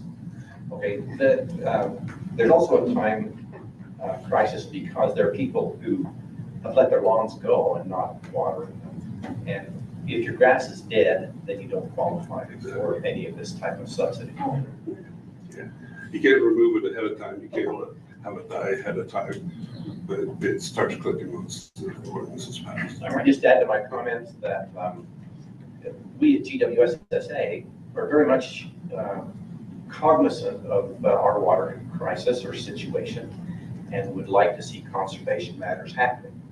We find that 60% of the drinking water that we provide is used to water outdoor plants. And so if we could institute more conservation issues in this way, it would help reduce the stress, particularly on the Deep Glen Canyon aquifer, which is where most of our drinking water tries to come from. I don't know if Dale, We've had overwhelming weekly calls from public asking us why we are not approving this and we're holding them up. And we've since published a broadcast to you guys to inform them that this is the body you need to contact in regard to this. I feel like we got an overwhelming response because they didn't read it completely and understood who they talked to. I'm sure you guys got an overwhelming response from that as well. The public wants this and they feel like we're obstructing it as the water provider, so. And there's a process, once this would get approved if it got approved by the county commission, there's still a process that the property owner has to go through. We're sending photos to the state. The state may have an agent come out and look at the property and measure things, make sure it all complies, because there are things that they have to comply with to do that. But if it's already ripped out, it doesn't count, and if it's dead, it doesn't count. Can I ask for like a quick overview of what the subsidy is? I don't think I understand. It seems like a little piecemeal, but I'm getting like here and there.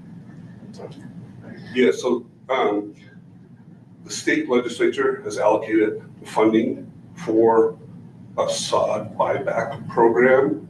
So if someone currently has sod in their yard, grass, yeah, if you got grass in your yard, then you can apply for grant that will pay a portion it's like $2 a square foot or something like that? Up to $3 per square foot of lawn. Okay, so you take a picture, you send it to them, they say, okay, yeah, these are the dimensions, rip it out, go through the process, show them what you're gonna replace on that, and then you're eligible for $3 per square foot, up to $3 per square foot.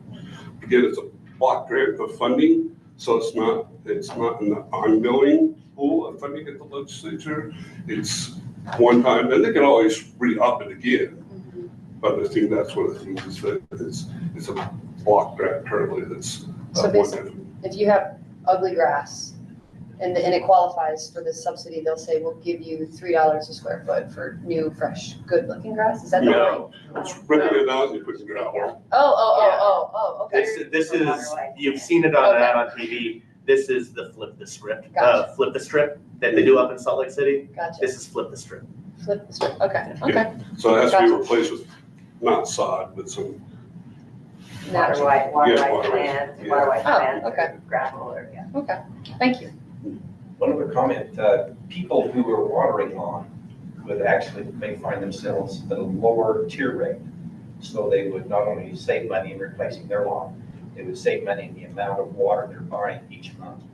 Some people are paying just an outrageous amount because they're in that top paid level. Okay. We've had other users that have told us that they're trying to use as much water as they can because they want to run us out of water, so we don't authorize any more development. And it's a complicated community problem. So, I mean, this is, again, to put it in context, what I think Brian and staff really have been working on, and Brian, jump in the chat if I'm really interpreting your intention the wrong way, but what I'm seeing and hearing is, you know, we have a lot of work to do on a more deep and nuanced landscaping ordinance in the future. But as it stands right now, the clock is ticking and we have citizens who want to participate in this program. And the fact that we don't have anything on the books is holding people up from even being able to participate at all. And we don't want that to happen. And so we've got a very skeletal landscaping ordinance right now. Now, I am normally the let's take longer and do it once the first time type. But right now, we have this ticking clock. We have the state funding pool that's one-time lapsing funding, which means it dries up and it doesn't get renewed. So we want our people to be able to participate in this. Aaron, I saw you had a sign up, but you got to get it really close or you got to bust out the big chalk. He's got a comment. Read chat. Read. Want me to read it? Yeah, you're the closest. Thanks, Okay. Laura. I'm leaning to put something in front of us to vote next meeting. And if our big fancy ordinance is ready, we can vote on it. If not, let's do the basic one. This should have been done months ago, but that's on us. I actually asked this to be an action item to vote on tonight, but didn't realize Mr. Jackson was working on it. Also, I can't identify when the audience talks, if they could identify themselves when they're called on. Yeah, sure, Aaron. That was Kevin, and so far that had only been Kevin and Ben from Grand Water and Sewer. But we'll make sure that we do that next time. Sorry about that. And Aaron, I tend to agree with you. If we have something that's ready, it could be a public hearing. It seems like we all acknowledge that we want more, but we also don't want to bottleneck people.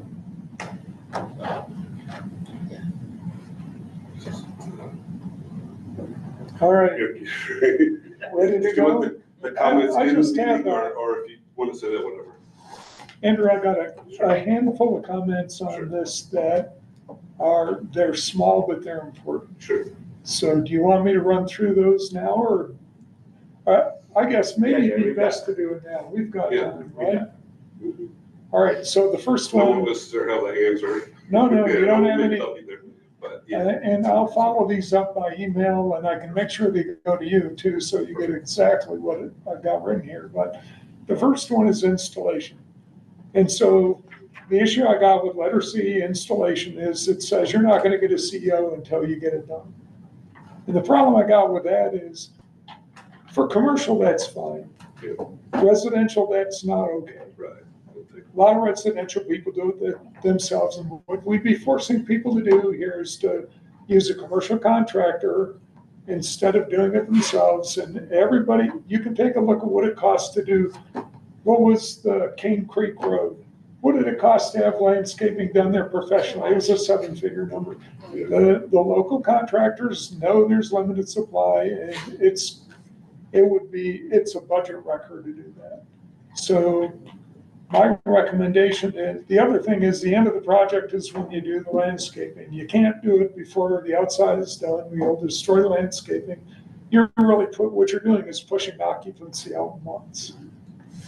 So hopefully everybody agrees with that. Jerry, I'm gonna help. I hope I'm gonna help. Text in black is existing Utah ordinance that does not need to be changed in order for us to be eligible to participate in the Flip the Strip program.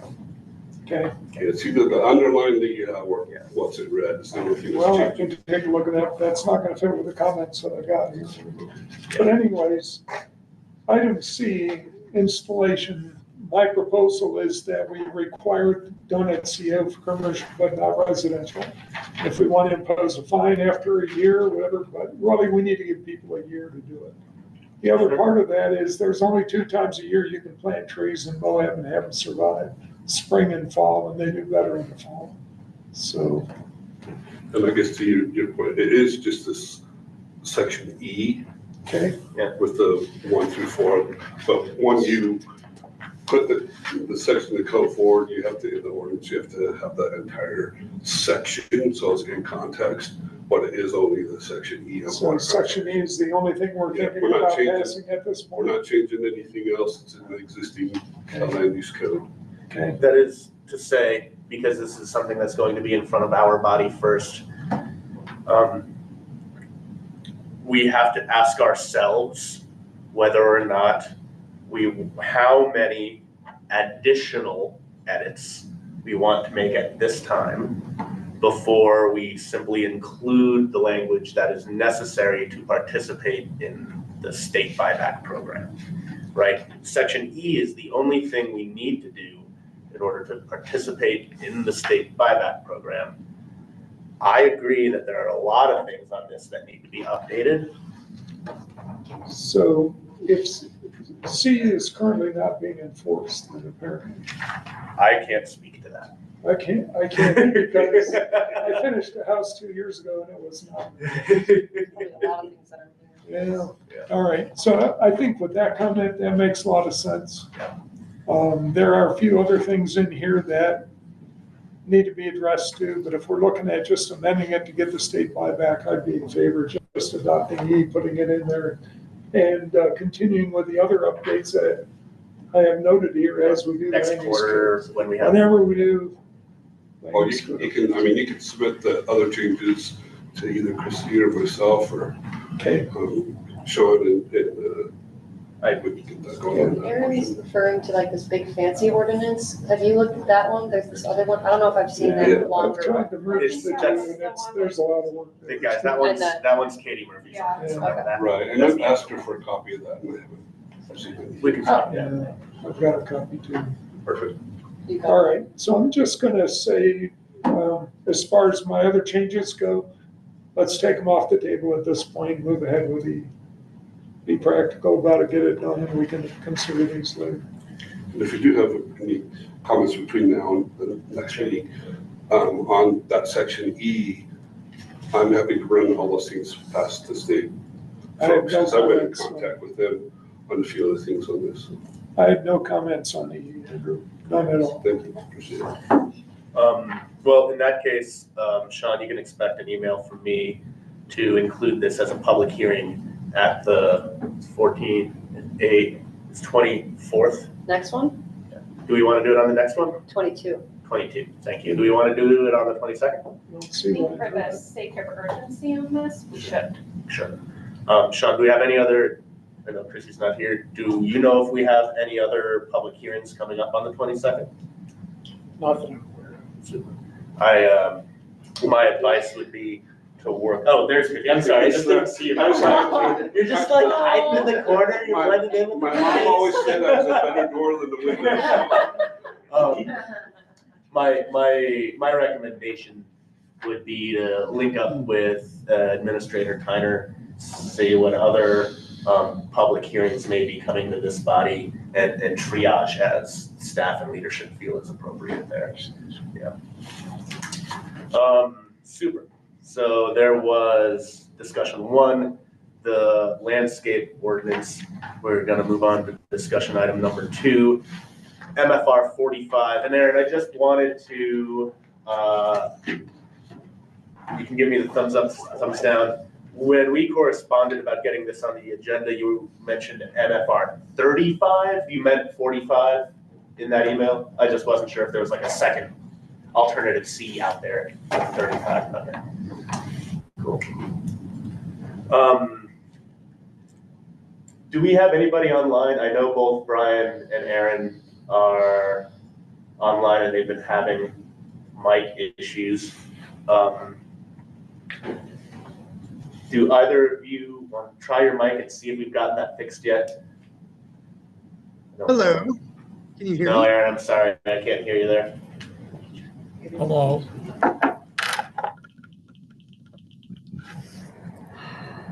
Well,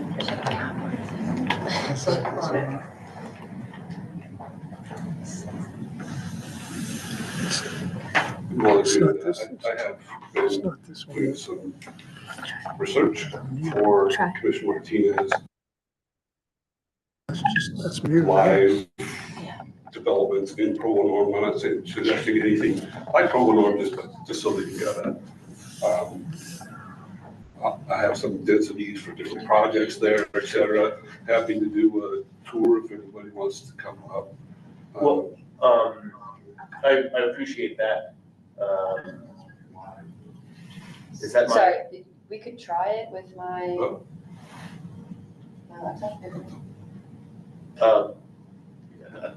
I trust you. Okay. I'm just trying to troubleshoot. Yeah, turn the volume up and Okay. then just let them speak and then you'll hit mute and mute this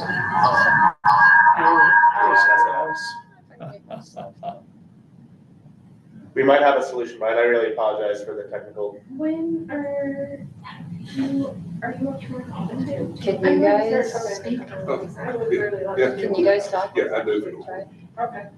I can do this in September. Okay. Great. Brian or Aaron, would you try your mic again with Laura's microphone is on here, so. Hello? Can you hear me? Okay, so if everyone's quiet here, they can talk. All right. Hey, or I can call in, either one. Maybe they should call in. Yeah, Aaron, why don't you call in to the Zoom using the old school telephone.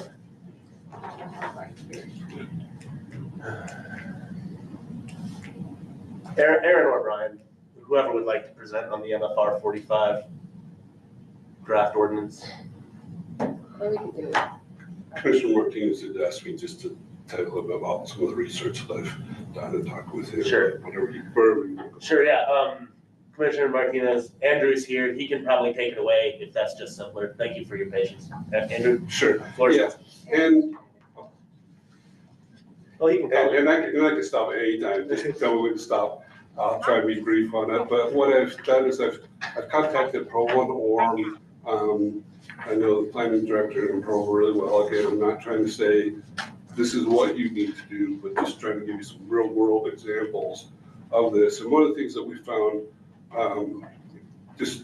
I went and looked at properties, calculated out what the density was, took pictures, et cetera. And again, if you're up in Utah, Canada, and happy to show you around to some of those locations. Provo is probably the best example, just because they actually have this high of a density. And I didn't find any of the properties, even though they were zoned to be a R45 or 48, that actually went that high, because you've got a certain, you can go to a certain point, and then you have to do underground parking, et cetera. And so that increases the cost significantly, so it's no longer affordable housing. Right. So it's usually somewhere in that about 30 range in Provo. And again, you also have to figure out if there's capacity in your water and sewer system. Salt Lake was looking, when they had the Envision Utah project, they were looking at infill in downtown Salt Lake, taking out some of those houses, putting in larger apartment complexes. They could only get to 14 units per acre because of they have limited capacity in the water system. And then what happens is once you reach a certain density, then you have to redo the water line all the way back to the trunk line. You also have that with sewer. And so in Santa Monica, I just know because my dad worked for the water department there, but they did some water saving things with the toilets, et cetera. And I'm no engineer, but with the sewer system, you have to have a certain slope and a certain amount of water to move the solids. And it depends on how much water you have. So they had to actually go through and redo the sewer system in Santa Monica just because they have reduced that flow with the showers and all of that. So when we look at this, it's about 30. And if any of you are familiar with the University Mall and the development that's kind of sort of by Costco there with the University Mall and Norm, that Aston, I think is the name of it, that's 100 units per acre. And so they're able to do significant underground parking. Yeah, well, they're off the hill there. Yeah, and it's, well, this is at the, just north of the mall, Okay. right by Costco there. So it's green apartments next to Yeah, and so, they aren't affordable units. They're, you have to have a pretty good income in order to afford those units, but that's how they can get to the 100 units per acre. But typically what we're seeing in the Provo area is even with the higher densities, they're still in that 30. This is probably the max that they can go to. So, I learned this from a really awesome interim planning and zoning director that if you, you have to always plan according to the highest use. So like, just because it's, I just want to push back a little bit on it, Yeah. just because Provo is saying it's 45, I mean, we have to plan for 45. Well, and that's, my response is that, and I agree, I totally agree, 100%, if it's 45. But if it's really hard to hit 45, there's not a significant reason to go to 45 if nobody can do it, right? And so you go to 30, which is actually more reasonable and could be developed that way. Why So don't we call it MFR 30 then? That's, you guys are That's the agreeing point. now. Oh, okay, Yeah, that's okay. what, I was trying to get to. Okay, this is like a Sorry, little I talked dicey. around a lot of things. No, it's good, we got But it. yes, exactly. Okay. I'm curious, because again, not an engineer, not a lawyer. The geologic and geographic constraints of the Moab Valley are very much different than those in Utah Valley. Yes. And so I'm wondering, in your experience, how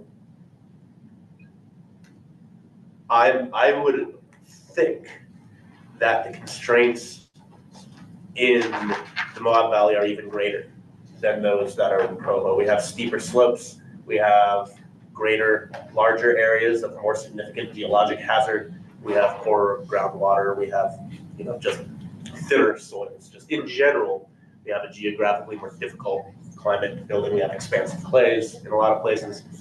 So particularly when folks are talking about like, oh, the only way they even got up to 30 and they had to like incorporate some underground parking.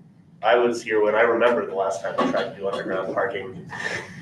That doesn't, the math don't math on that. Right, and So- so what they're doing in some of this is they have one level of parking underneath the structure. Yeah. And there's some that have that, but I'm sorry. No, that's, I totally understand. We've tried to do that in the bottom of the Moab Valley before. If my memory serves, they continue to have to permanently pump water out of their parking garage downtown, so. The water level's like 10 feet or something. And that entirely depends on where we're talking about building. If we want to avoid the water table problem, we're gonna be on, some slopey stuff. So, yeah, Aaron, go ahead. You can't, should I read? Yeah. Okay, so what I want to talk about is this. The commission would like to address housing in a different course than we have taken so far. The Housing Task Force has identified that lower end housing is really lacking, that we have done a good job on attacking the missing middle, though there is still work to be done. My question is, with this high of density, what do we want it to look like? I think ownership, private ownership, possible local ownership versus some sort of large out of town. I think questions will revolve around deed restriction / owner restriction. Will the nature of that density keep prices affordable? I started that draft to reflect some of my preferences. No, this, I like what you have here, Aaron, and I tend to lean toward the preference for an incentive for the developer to sell to qualified employed local households. Whether or not that's some sort of incentive or something like that. home ownership is a lot more than just like building equity. It is also, you know, being able to lock in a housing cost to help your household personal budget over the next 30 years. And that is much more valuable to people at 60% AMI, even than the equity can be. To just say that I know my rent's not gonna go up, right? So the value of ownership is high, and I would also like to, you know, we have that in 2.6.2, 100% of the housing units are restricted to 60% AFI, but AMI. But is there a way to get, I don't know, I'm not a zoning person, but like, could we do like, well, we have MFR 28, right? And so like, I don't know, is there more than just like a lot more density that we may not be attainable versus like, can we make MFR 28 more ownable and then an MFR 40 more, I'm trying to think outside the box. Yeah, so, and one thing is, oftentimes people get confused with density and affordability, and in many instances, I mean, if you just look across the country, across the world, New York is very expensive, Tokyo is very expensive, but they're really high density, right? Sure. So that's not necessarily the density, but it would be that you want to make sure there's deed restrictions, whether that's through the self-help housing project, they've got the Crown program or several other programs through the USDA that are available to do that. One of the things I was just free thinking in my head is it's supply and demand, right? And you have a very limited supply of land, but a high demand on that. I think I would try and get with my legislators and with the governor and say, look, you've got a bunch of SITLA land here, and you want to say, we need affordability. Now, it's a stretch to do that, and I know there's different entities associated with it, and maybe you've already tried that, but if they carry back a deed restriction on the property, so they did for a certain length of time, that may be something that can provide more supply of land that you currently don't have. And I know SITLA has some proposed projects on a few of the pieces that they have, and they've done some swapping with BLM or other to get maybe some better developable property. But sometimes it may take a lot of outside free thinking in order to solve the problem. And I don't know, maybe you already done that, maybe you already done SITLA, I don't know. We had, oh gosh, 10, 20 years ago, we had SITLA come and chat with us about building out there on the SITLA land. They were gonna build whatever they wanted, they didn't care what we wanted. And that's their way of saying that we don't care what you say, we're gonna do it our way, which is fine. Right, they're exempt from building codes and county codes. Yeah, Is what they say. but there's also everywhere that they want to build, and most of the SITLA land that I'm aware of is got constrained lands. Would be it drainages or, Flood zones, yeah, all the, slopes. yeah, so tons of slopes, we've got so much slopes. So I don't know, if we have enough SITLA land to do that unless we go clear out south or north. Just because I don't want it to spiral into, Good idea. like keeping it focused on Aaron's draft ordinance. It seems like Brian has a comment. Yeah, sorry, Brian. My goal is to have options for LIHTC, is that federal grant program? It's a state grant program, sorry. LIDA or something like that. Yep, an affordable housing program funding from Utah Housing Corporation available next funding cycle. That would be beginning July 1st, 2026, right, Brian? This is not a rewrite of MFR. It would be additional to MFR. Multifamily residential versus multifamily residential district, I think is what I'm understanding here. Is that how this is different than the existing MFR? I customized proposing overlay. Would it be possible to do a workshop on this Yes, yeah. with the county commission? I think we've talked So we about that can- already. That book, Yeah. the low income housing tax credit. Mm-hmm. But I thought we can't write code based on getting grants. We can't write code based on getting grants. Well, that's what the landscape Go ahead. is. It just makes you Well, so that I don't, you're eligible for things. Okay, So would you write code based on getting grants, or would you look at what is a better way to write your code? Yeah, I think the There's nuance, two ways to look at this. the nuance there There's is probably that some wisdom in the grants that we need to incorporate in our code. there's a difference between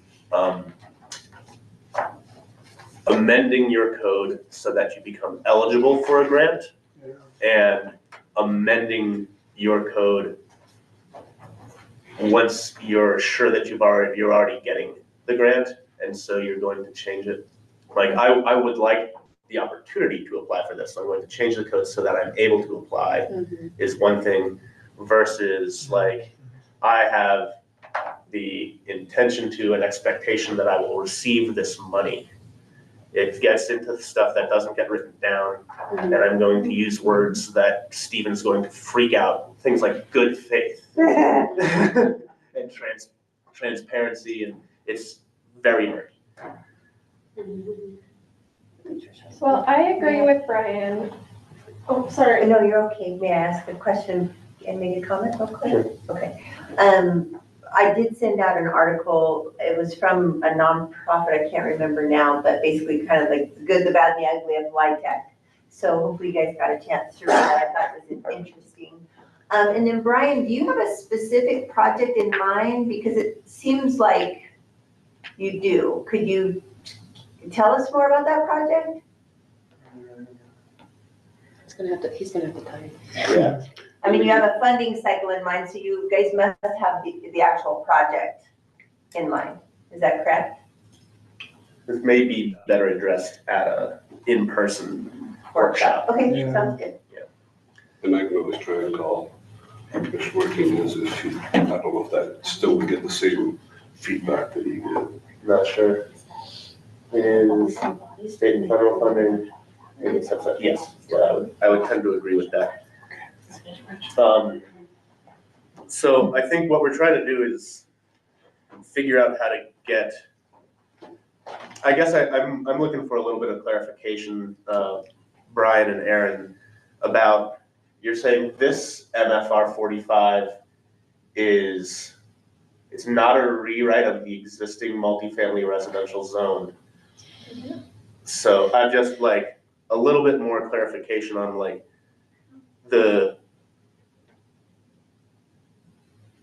if this is 2.6 MFR, then what is the existing 2.6 MFR? And how is that not a rewrite? I don't want to be like technical, but this is just the way my TISM hamster spins inside my brain. And so like, what is it MFR? Or, you know what I mean? I gotta leave. I'm sorry, Mary. This is a late one today. No, it's okay. Oh, Grandpa. Go save Grandpa. Andrew, I think it's interesting too, the comment you made about where do you have the best economic trade-off as far as density goes. And it makes sense that at some point density goes up and cost goes up as well. So Diminishing returns. if that number ends up being about 30, then practically speaking, what's going to happen is the 45s will be 30. That probably depends on things like land costs too, which. And one thing we did when I did some work for Salem, they were trying to do affordable housing and trying to get some of that to happen, and they were trying to understand what they need to do with their code. So they had a couple developers who were friendly with the community and lived in the community. And I'm not sure, are you currently a developer or whatever, but No, okay. I'm so- retired. Okay. Or close to it. So they came and told us, hey, this is the problem, or that's the problem. And we weren't developers, so we didn't realize what that problem was. And when we did a hillside ordinance for Linden City, they adjusted some of the things because they didn't want cookie cutter development, but they kept getting cookie cutter development. And so then again, we brought in some of the developers and they said, your bonus tied to this hillside ordinance gets us less property than if we do the cookie cutter. So they're like, change your ordinance and we can follow that. But otherwise, this is where the sweet spot is with the cookie cutter that they were doing.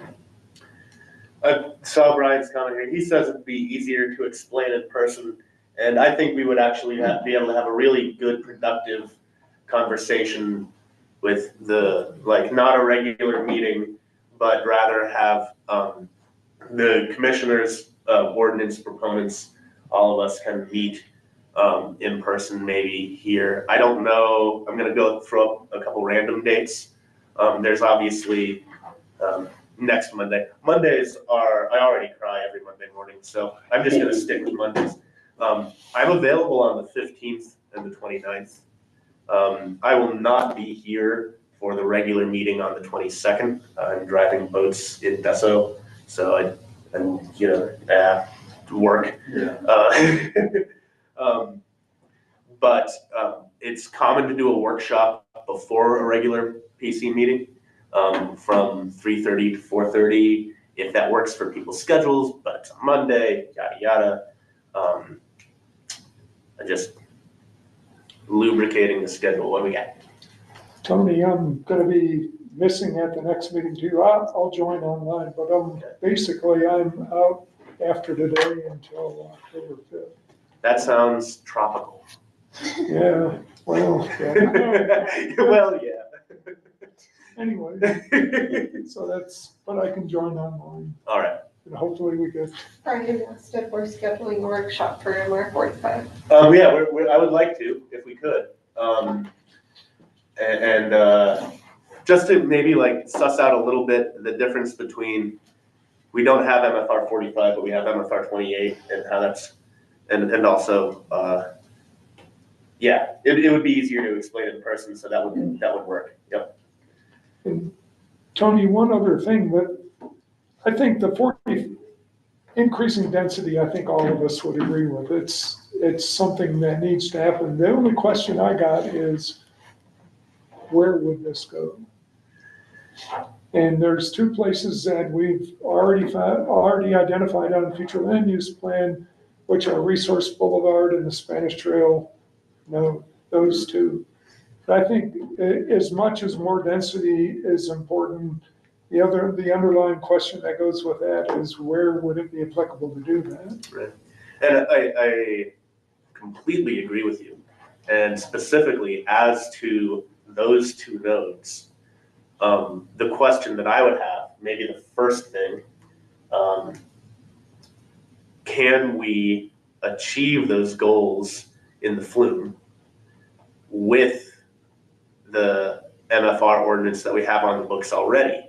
And if we have the opportunity to increase the housing stock and achieve the goals of our stated future land use plan, and we need a new ordinance to do it, then it's a good ordinance to write. But if we reverse engineer that and we are inconsistent with planning, and it turns out that the only place this works is not a place that has been identified, then I would have to stop and ask ourselves, going back to this core concept, planning is an aggregation of public sentiment.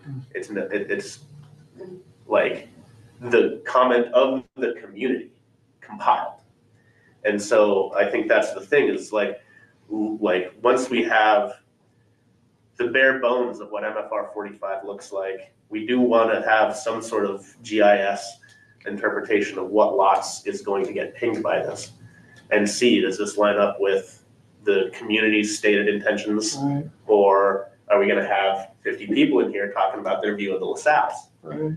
Right. Really, the question I have in mind is, does this align with the planning that we've already done? Exactly. Exactly. Yeah. The direction that we've already gotten from the community. And I think that's really the big question here.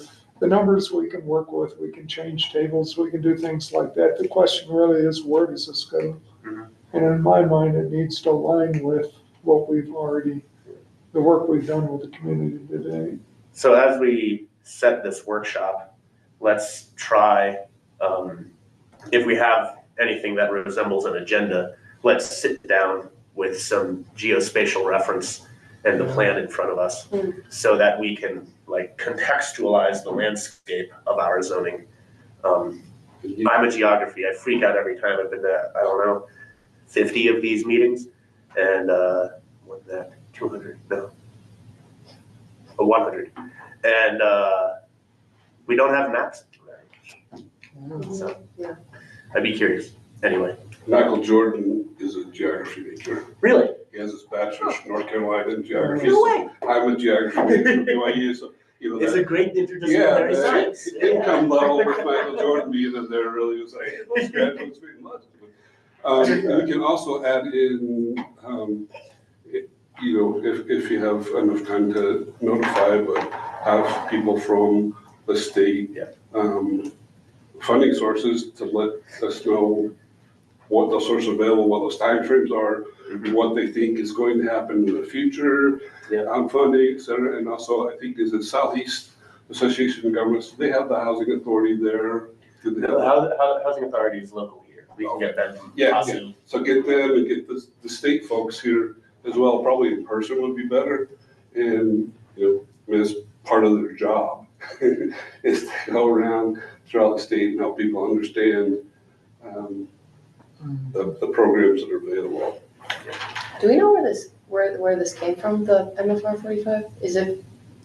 If memory serves, it was proposed as an action item a few meetings ago or a couple meetings ago. And we knocked it back. We decided we needed more work, and now we're continuing to.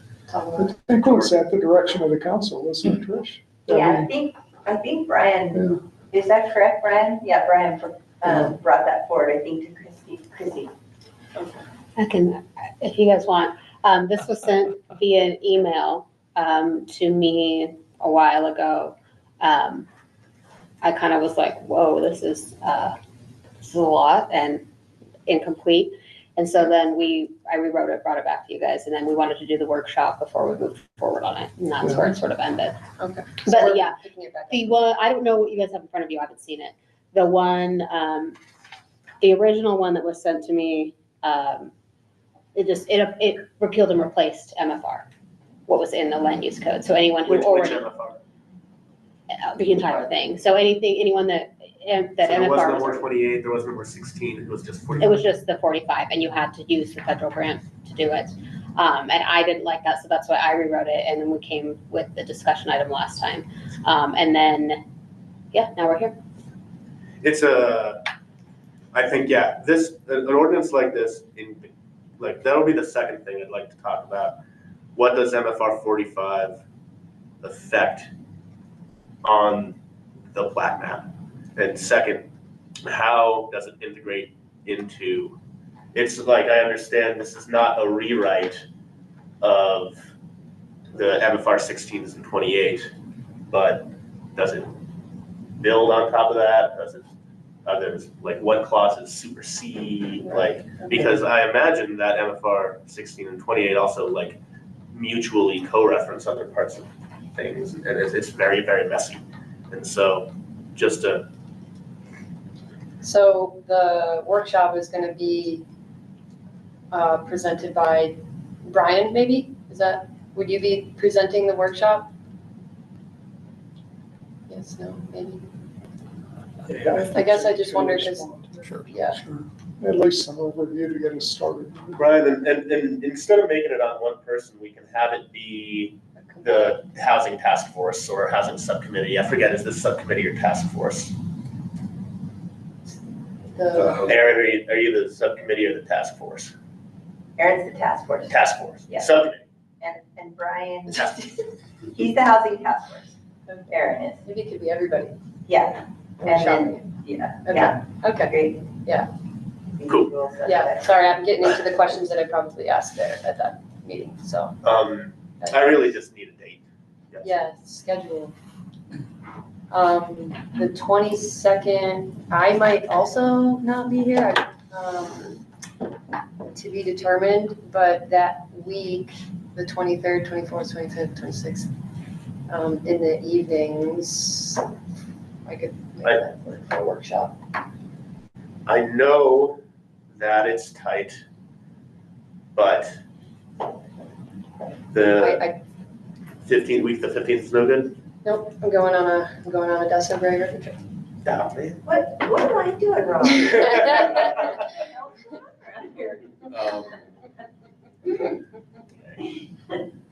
You wanna come? Yes. We're leaving tomorrow.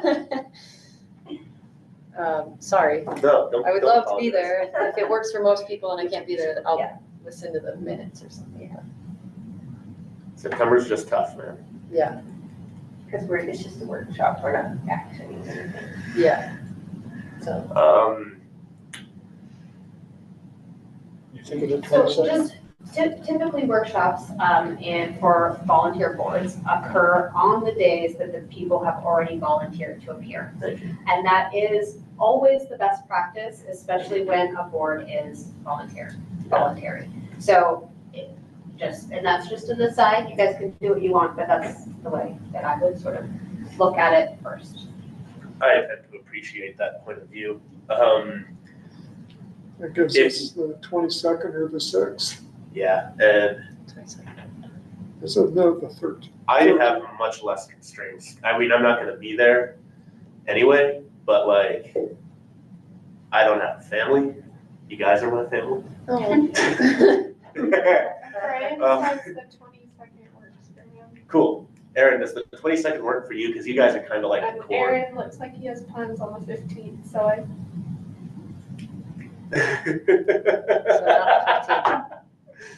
Aaron, that's funny, man. He says, my daughter and girlfriend's birthday is on the 15th, but I guess I would get new ones. oh my gosh. 22, all right. Maybe, can we do the hour before 3:30 on the 22nd? And we'll just schedule that in.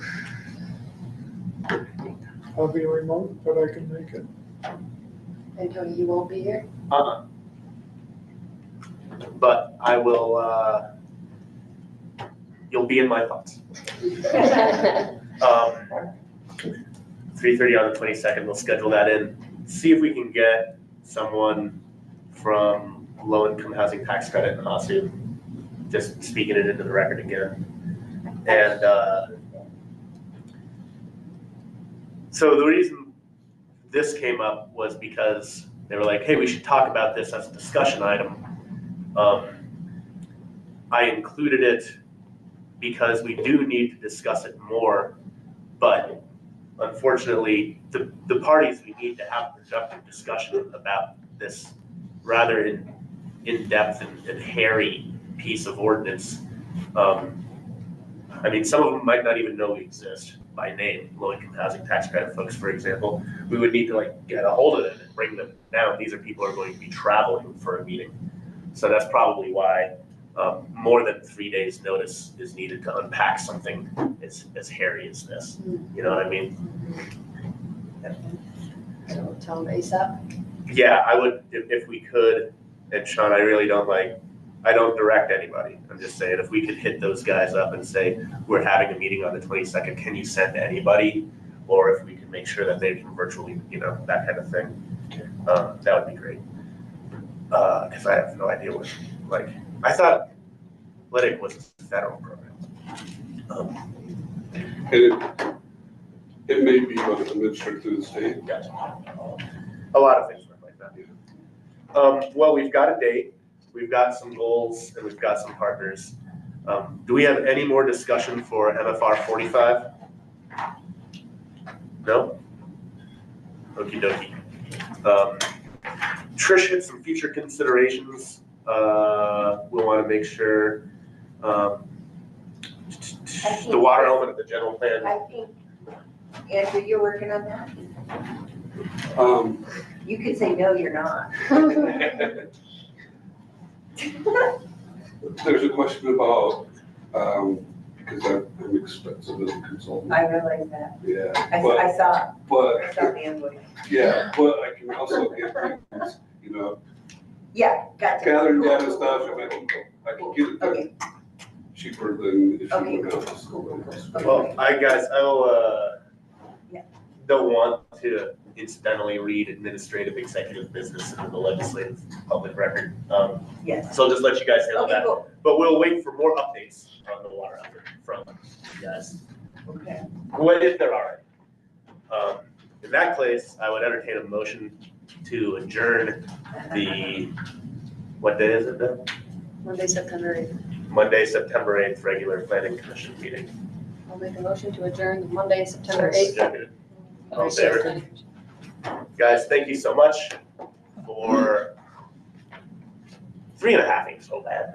Two and a half ain't. Hey, Aaron, stay on for a second. I want to see if I can make this sound, see if I can figure out what's going on with the sound. Because I just. Aaron. Talk. Hello. Sing song. Right. Test. Check. Well,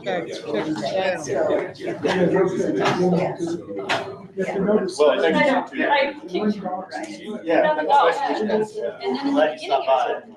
Do I still keep talking? So weird. Yeah, we've got.